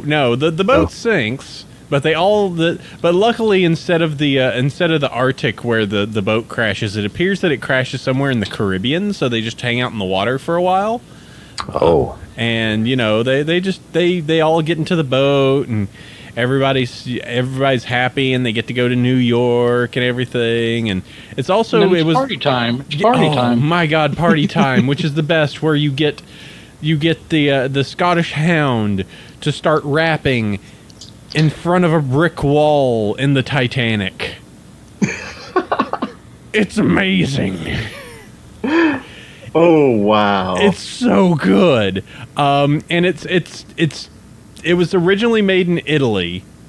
So, and it also includes every single Don Bluth / Disney character you could think of as just like tie-in characters. Hey, American Tail, do you like Fievel and his family? They're in it. Do you like 101 Dalmatians? The 2 main dogs are in it. Do you happen to like Cruella de Vil and all of the henchmen? They're in it. Do you happen to like Speedy Gonzales? He's in it. It's amazing. Wow. And it's like edited. a Disney Christmas. It's edited so badly. Like at the beginning, they're trying to do like these suspenseful shots, but they only use they're dragging this thing along for a minute and a half, but they only really have like 15 seconds worth of footage. So instead, they just slow motion these character turns, and you can see the frames moving. Ooh, that's not good. It's great. It's so good. Oh, I love it. I really enjoyed all the anti-drug movies around then that had random crossovers. Cartoon All-Stars to the Rescue. Yes. I think like Garfield was in it. Yeah. Slimer, Michelangelo, Animated Smurfs. Alf. Oh. Let's see. Trying to come up with any remainders that we might have here. Fern Gully. Oh, we totally forgot Fern Gully. You're right. Oh, this is another More like blocked it contrarian out. one. I really liked Fern Gully, I gotta say. Why did you like Fern Gully? I don't know, it was just enjoyable. I kind of liked the music. Tim Curry. And yeah, that and the character design was actually pretty neat, I thought. Tim Curry was the only reason I ever watched that movie ever. And Robin Williams. Yeah, Betty was kind Robin of fun. Williams was. I disagree. He's I bad. think that was. I disagree. I think that was one of Robin Williams' worst performances. He was a rapping bat, though. Exactly. Yeah, exactly. Enjoy it. That was, you know what? For what it was amazing. For what it was amazing. For what it was crap. I Robin love Williams sold me on that. Like, if I imagine a rapping bat, that's the definitive rapping bat in my mind. I'm trying to put that sentence together. For what it was amazing. It's like if you just discount everything else, there was nothing wrong. That's a true statement. If you discount everything wrong with it, it's flawless. It's essentially the perfect movie as long as you don't look at any flaws. We're talking about the Avengers now? Let's see. I had something a moment ago. You said, going on to other kids' movies. Home Alone, that first Home Alone. Oh man, that was a great movie. That was a I liked great the movie first to be one. a kid, like, just to be a kid and be like, yeah, look at Macaulay Culkin, do it. I No, can do Don't that. think hands. That was great. And then I really liked the SNES game. Don't You, think you I played really, that. you really liked the SNES game, huh? It wasn't a good game, but I liked it a lot. I think You know what? You know what? I'll actually agree with you on that. I think will I agree. tried to play it once, and I'm trying to recall everything because there was the scenes where you had to get away from the burglars, and then there were like the scenes where you had to do something with the creepy guy outside. Like I'm trying to remember all the nuances of that game, so it was a strange game, at least from what I recalled. It was. Yeah. Let's see. Unless we're- anyone else has, or go ahead. If we're going into live action movies, I gotta say Hocus Pocus still freaks me out. Oh, that's a good one. You know what? Actually, you know what? As a kid, I did like that movie, except for the song. That was about it. I don't know. I'm not talking about the I put a spell on you part. I'm talking about Children of the Night. I did not like that song. Hocus Pocus was good. I might have. Shannon loves that song though, so I didn't really care for the other two witches, like the airhead and it's just like I'm the airhead witch. Oh no, Sabrina's now mad at me. I'm sorry. Okay, I'm sorry. That movie had Sarah Jessica Parker, who was that one. The airhead. Okay, and her character was great, and then the other character was freaking Bette. Yeah, well, Bette Midler was great. Bette Midler was fantastic in that movie. She was. But who was the third witch, and what did she do? She made that movie. Bette Midler made that movie. Yeah, she did. I always forget her name, but she was also in Sister Act, and then she also played the wife of the dude.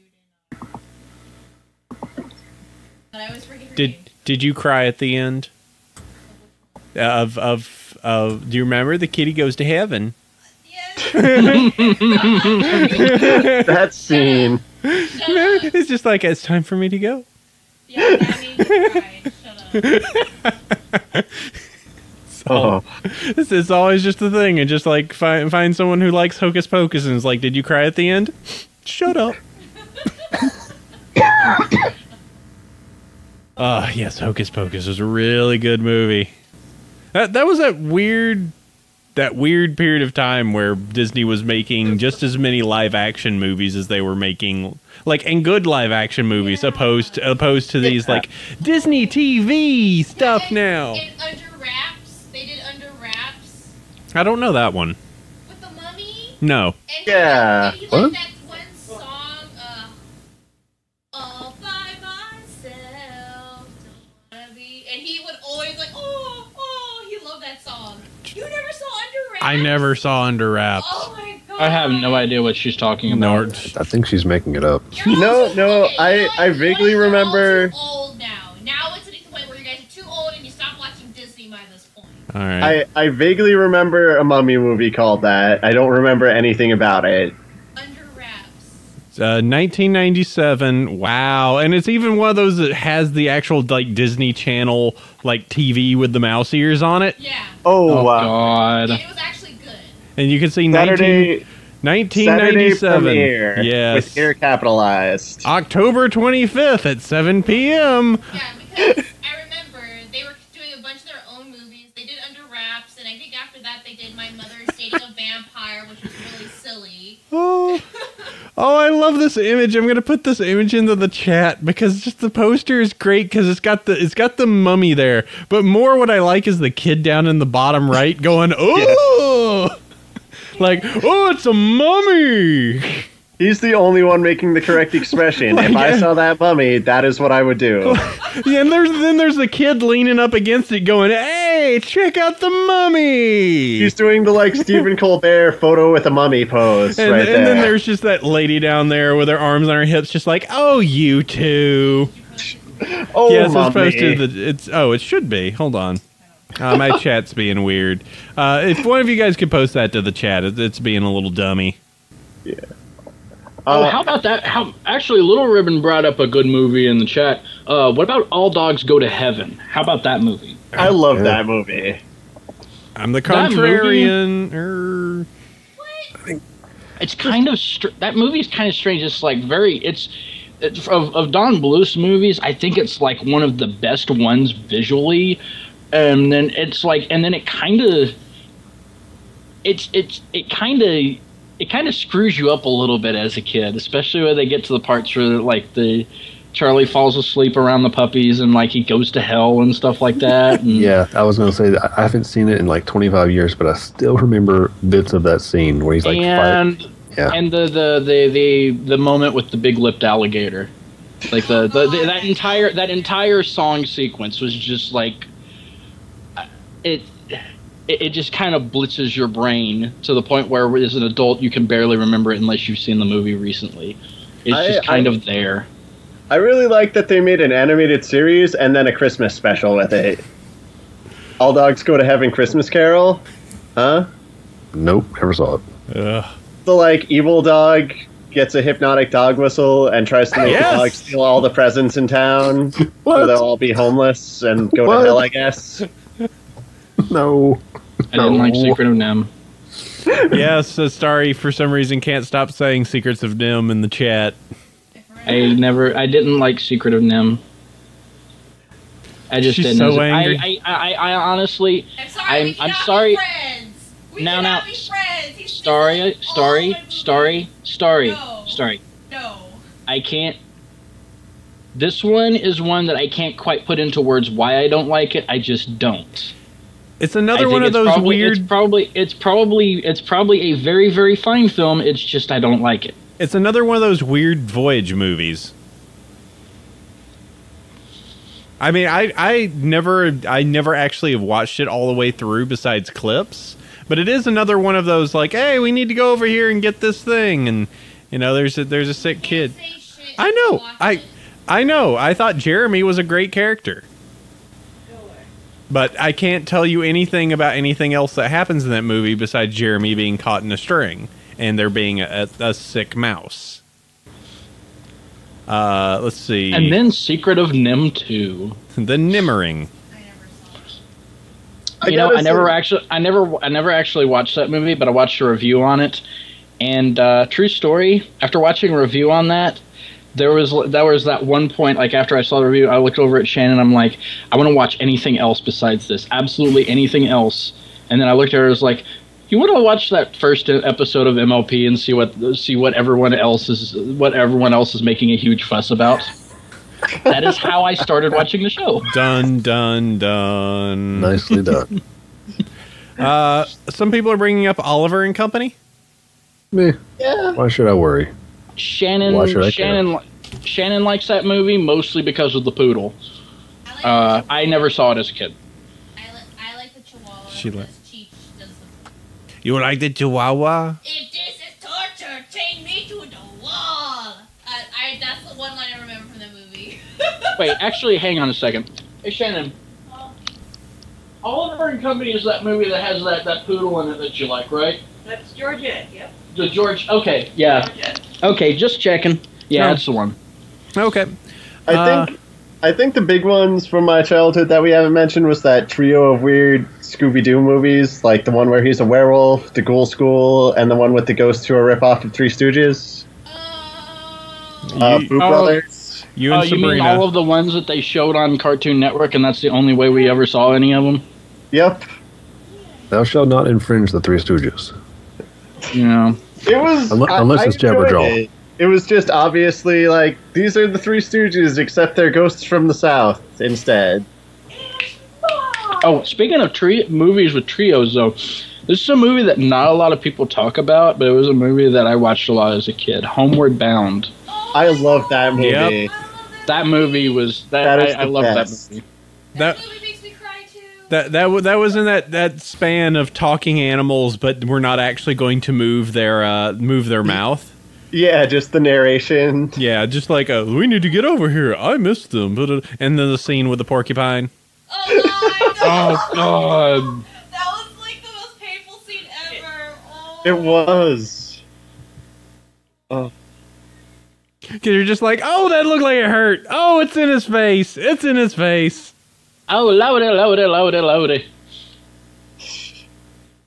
Let's see. I'm looking at this. Brings up Charlotte's Web. Saw that 1 billion times as a kid. Oh, yeah. God.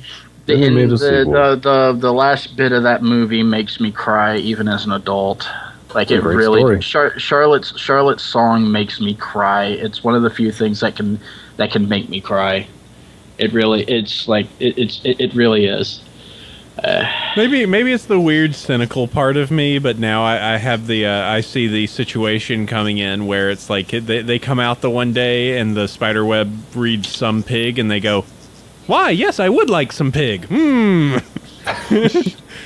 You're terrible.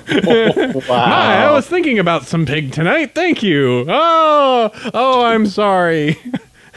I should have been more specific in making my spider's web. See, Milo and Otis. You know, I like back in the days when animals would talk, but they wouldn't move their lips. Well, it was the narrator. That was the cute part. He would do both their voices. And it's just like, they all sound like these British guys. And then I thought, oh no, it appears we are lost. Oh, we better find our way home. This is a jolly good situation we found ourselves in. My, it appears that we're going to have to traverse this large bit of woods to get home. He was British, not I would like some doggy biscuits if you would pass them, please. I have come upon myself a spined creature. I'm going to attempt to stick my nose into it to find sustenance. I will ask him if he would like to have some tea and some scones. My word, it appears that he has laid several spiky things upon my nostrils. This is quite terrifyingly painful. I don't enjoy this one bit. I wish he'd come back here and apologize. And I'll give him what for? Bully, bully, bully. What a braggart, what a brigand. What a ruffian. Damn it. Wait, did they say ruffian or ruffian? I can't remember. I believe it's a ruffian. Ruffian. Oh, okay. I'm getting getting my British mixed up. Just now I'm just imagining just taking some of these movies and then just overdoing it. Just you end up just getting a group of just the most Americans doing just what they believe British accents are. Hello, governor. I'm the Cockney accent playing this here title. Well, I say, what's what? Butter some glasses. Chance the Pitbull, played by Dick Van Dyke. Oi, what's going on here? What's all this then? We're gonna go on ourselves on a jolly holiday. Would you like to get on this moving boat with me? Aye, we sure do like this boat. Oh. And we've officially lost every British listener. You're welcome. I'm just going to get an email. Dear sirs and madam, I wish you to know that not all of us in Britain sound this way. Enclosed. We do not all talk like Dick Van Dyke, thank you very much.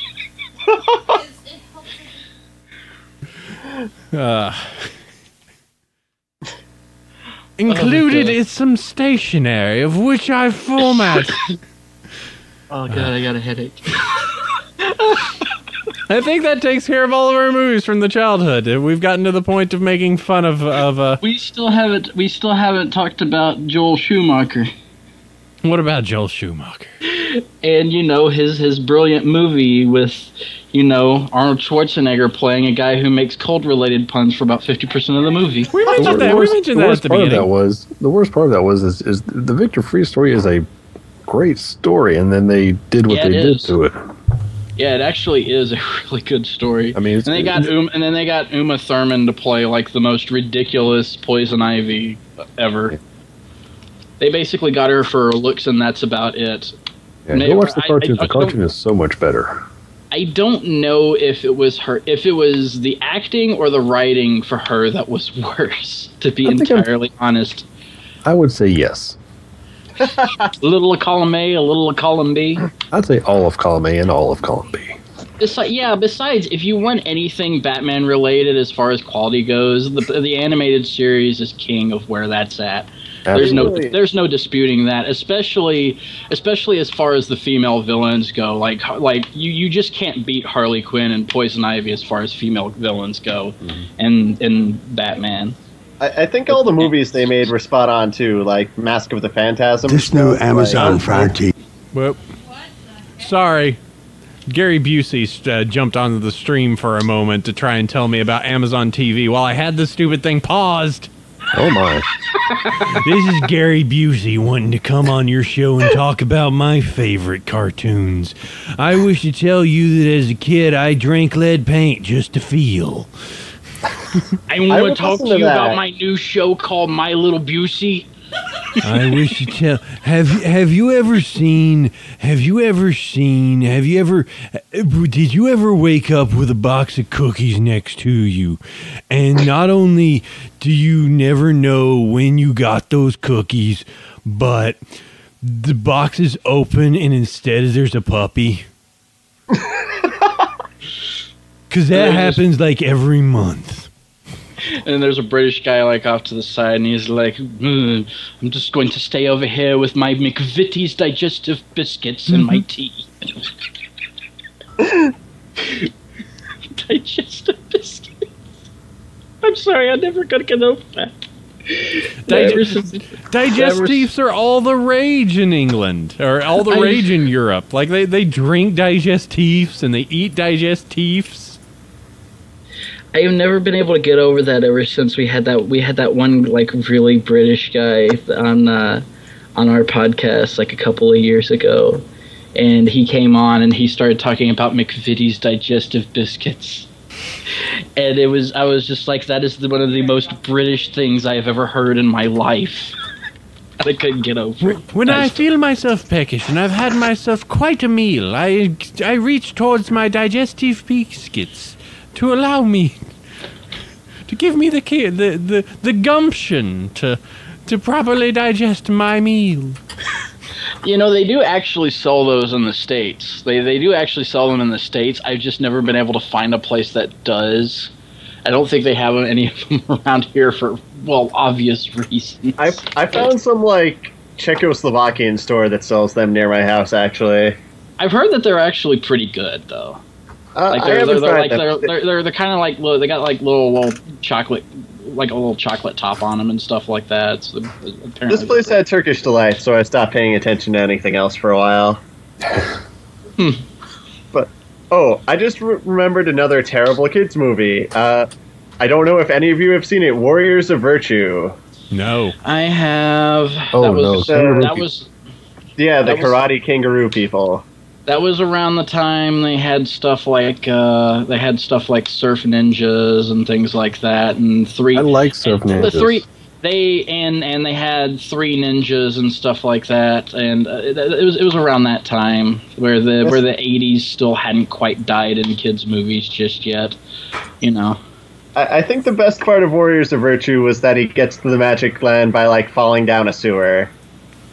He's like in a storm drain or something, and he just trips and falls and ends up, you know, transported to the land of the karate kangaroos. The frame rate on the fight scenes always bothered me. I was all like, what in the world? I cannot make any sense out of anything these people are doing, because your frame rate is absolutely messed up. I didn't even know about frame rate back then. I was just like, this looks really weird. It's very hard to follow what these people are doing. I'm not really getting the full impact of this as a kid. Oh, hey, look, the villain is really fucking cuckoo go nuts.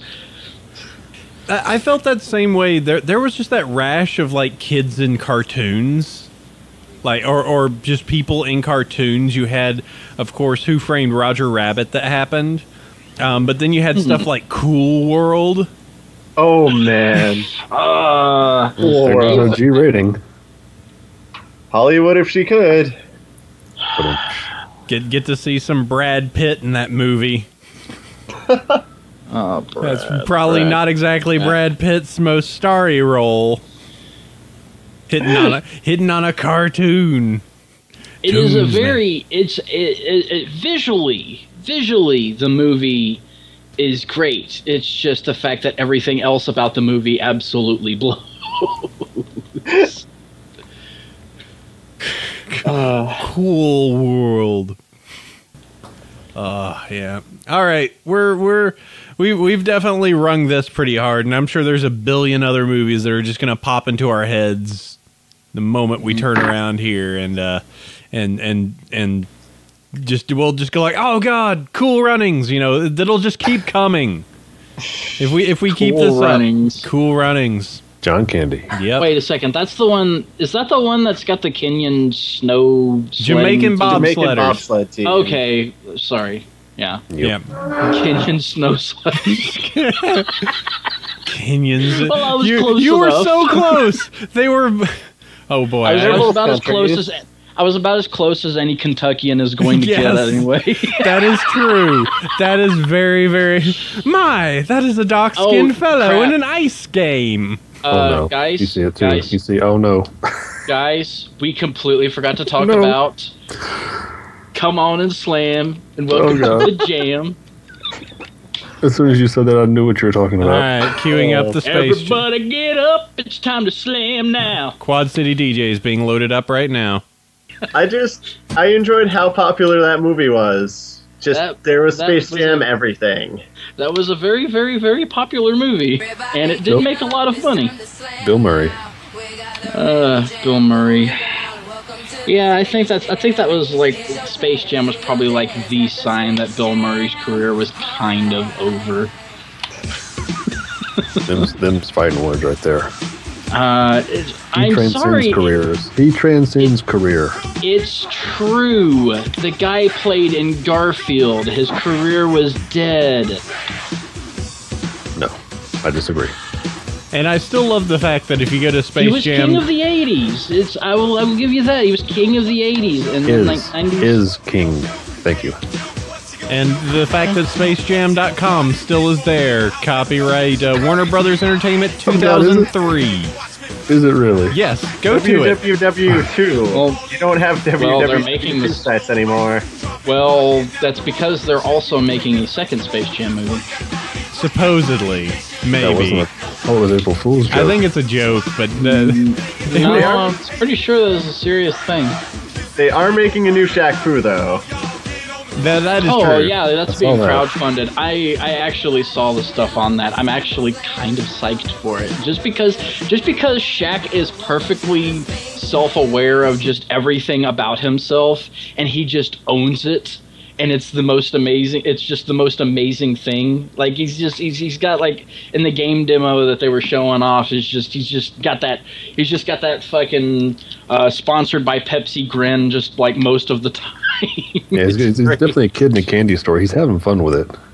Oh, I never stopped liking Shaq. I never stopped liking Shaq. As terrible as he was as a rapper and well most other things, I never stopped liking him.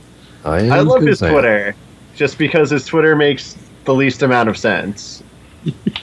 His Twitter, his description is just very quotatious. I perform random acts of Shaqness everywhere. Just as long as Charles Barkley shows up as a boss on one of the stages, could just be a mid boss, but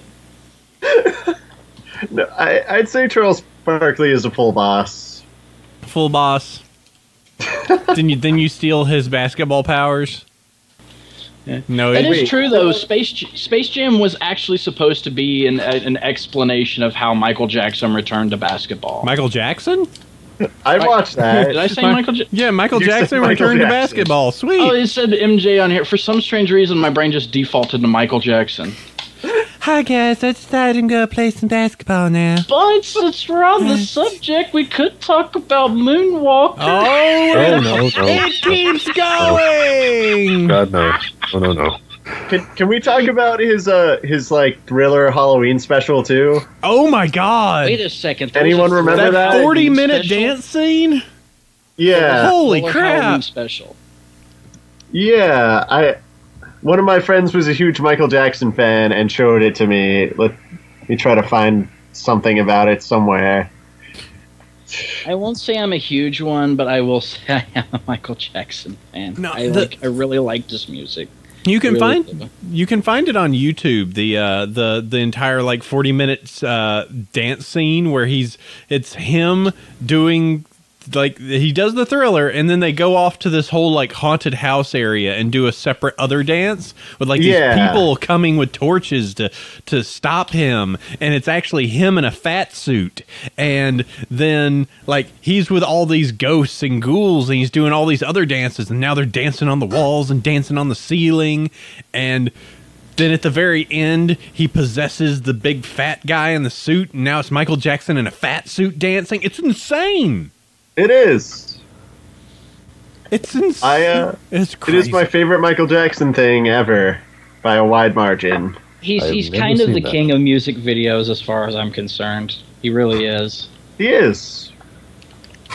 he was a very good performance artist. Not just his music was good, he was an even better performance artist. That's my opinion of Michael Jackson. He was really good at that. I'm trying to find the long version. Maybe someone could find it real fast. But yeah, it is literally the Thriller. Yeah, the Thriller. Wait, that's the one. They had Vincent Price doing stuff with that, right? Like they had him doing something. Oh with yeah, it? yeah. Vincent Price and Ola Ray has it listed here. That is, it's 40 minutes long. Like, it's amazing how long it is of just and just clack clack clack clack. Ow. It's like, look at him go. All right, we're done. We're stopping it here. Right. We're stopping it here. We can't go any further. We gotta end this. So that we're if this doesn't end, I'm just gonna ramble about dinosaur movies. Look who's talking now. Look who's talking to. No, let's stop. All right. So thank you all. We'll go. Time for one cool things. Like, thanks. So no emails this week. We'll hit up. We've got some pony emails we'll hit for next week. I'll send those over to Sandy to handle those. I don't believe I'll double check. I don't believe we've got any donators, and we'll take care of the stuff for the for any iTunes listeners next week too. I'll just push all that on to Sandy. Yeah, he'll be all right. Yeah, he'll be fine. So it's now time for one cool thing, and I need to put Logan on this list here to provide us a cool link. Oh crap! Yeah, I remember this is the last thing you got to do. My cool thing. If there's any of you that don't like Markiplier, well, then close your ears. I think he's a pretty good YouTuber guy.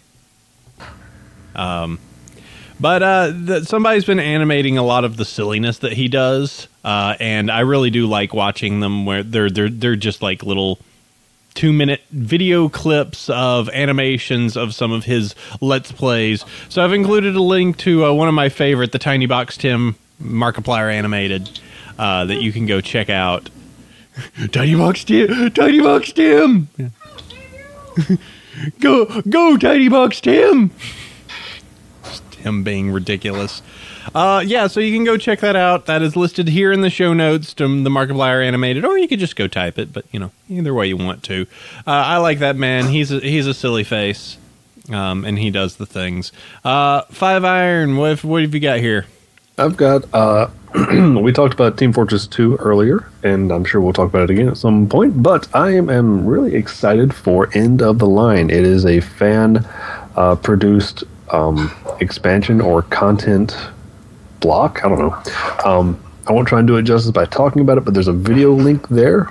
It's about a minute and a half maybe, and it is the upcoming next expansion of the non-canon mythos of the game, I suppose.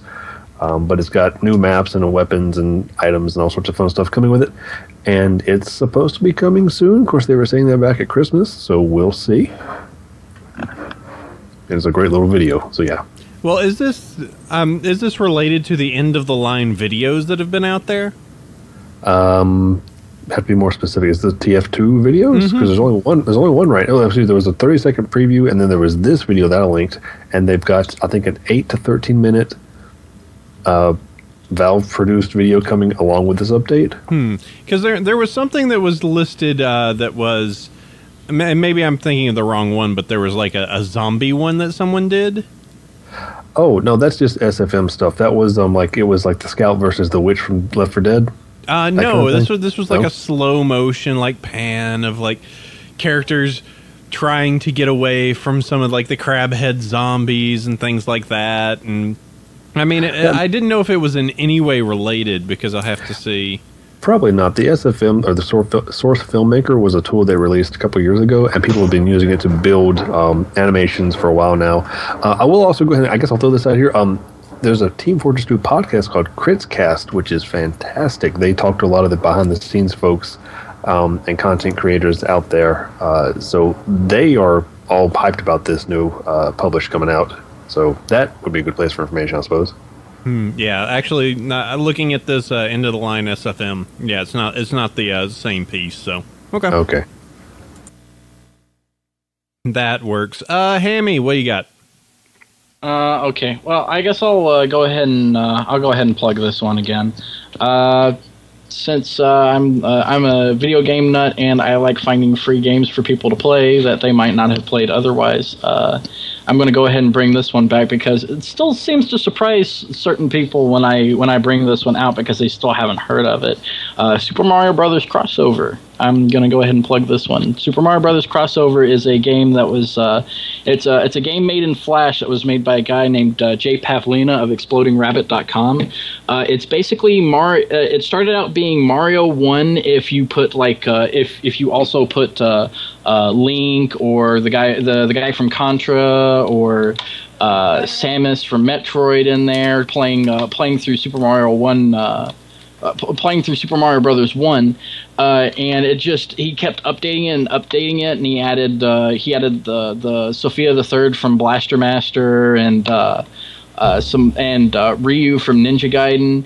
And then he started making all sorts of little upgrade systems for the different characters so that their play styles were even more diverse from the original. And then he started adding stages and character skins and all sorts of other really crazy stuff. And now it is like one big, huge, happy, complete package, and it is wonderful. And if it is something that you have not checked out before, you are doing yourself a great disservice by not checking it out. I would definitely go and see what that's about. I would also recommend you have a gamepad that's like X-Pad or Joy-to-Key or something like that if you can get your hands on it. But it really is worth your time, and it's completely free, and you just play it right off the website. Yep, and it's all just right there. Okay, I listed that in the show notes, so you can go check that out. Logan, got anything? Well, since we were talking about cartoons, I'm going to have to give a cheap plug for the con I run, DrawnCon. Yeah, what? Big surprise. Yeah, it is an animation convention taking place November 15th and 16th in Westford, Massachusetts. Come check it out. Last year we had the voice actress of Flame Princess. And haven't announced much for this year, but it's coming soon. So yeah, DrawnCon. Check it out. How big and important were you last year? I was less big and important last year, hoping to be more big and important this year. Okay, that works. But there's really not any other conventions that are just for cartoons, so we had we work closely with Cartoon Hangover, who make, Bravest Warriors, Being Puppy Cat, all that. And we've got some stuff coming up this year that's going to be pretty surprising, I think, so check it out. And DrawnCon.com appears to take you exactly where you need to go. Exactly. All right, let's see. Posted in. That is in the show notes. We're done. It's awesome. It's the end of the line, 5-Iron. Haha, nicely done. All right, so here we are. We're at the end of episode 10. We finally made double digits of, this show. We've made triple digits, of the other one. But yeah, good deal, and really fun talking about all those ridiculous movies of our kids. So thanks, 5-Iron.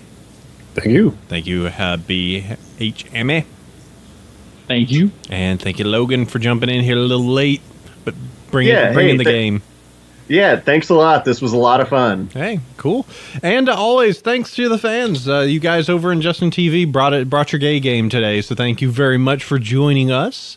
Brought their gay game? Their A game. I heard gay game. I was having a little bit of chocolate. It might have gotten in my throat. They brought their A game, not their gay game. If they wanted to bring that, they totally could. Nobody should judge. It's totally acceptable if they wish to bring that as well. Thank you all, and also for all of you that are listening, be this on Justin TV right now, or if you're doing this on if you're listening to this after the fact, cool deal. You can go over to BronyShow.com, BronyvillePodcast.com for this show right now. You can email us over at Bronyville@gmail, or supposedly at Fandom Unlimited@gmail. I need to find out what the email address or what the actual thing for that is. Join us roughly every Saturday, noon Pacific at justin.tv/Bronyville podcast. Leave us an iTunes reviews if you like the show. Keep us up there, because since the hiatus is coming and so few people pay attention to shows like this during the summer, we need to keep it up. So that would be cool. You can always go follow me at Bronyville. My co-host is at Chef Sandy. And what about you guys? I'm at 5 Iron Brony. BHHAMMY, are you on a? Yeah. Are you on a Twitter? I am on Twitter at BHHAMMY, and you can also find my Tumblr at bhhammy.tumblr.com. So those are the two places to find me the most, really. You Tumblr if you want to, and if you want me to, if you want to add me on Steam, you can just do a search for BHHAMMY. I guarantee you, I'm probably the only one, so you'll find me pretty quickly. So. Add me. I'm always down for playing Terraria or Borderlands 2 or Payday 2 or sometimes even Team Fortress 2. Just depends. Mm-hmm. Got to catch me when I'm not busy though. Yep. Logan, what about you? I'm on Twitter at LJMTBB, because that's my initials, because my name's pretty insane. And DrawnCon's at DrawnCon. All right, good deal. And as always, conventions, I'm going to be probably doing the Nightmare Nights Dallas and all that silliness. And yeah, I think that's about it for me right now. All right, we're going to go ahead and roll along. We will catch you next week. I believe Sandy will be with you doing a horse show where we can talk about stuff like Hasbro owning Brony and stuff like that. But till then, sleep well, everyone. Bye-bye. Pony on? I'll say it again. Pony on. No. Yes, it sure was fun. To pony on. All right. Hit the button, sweetie.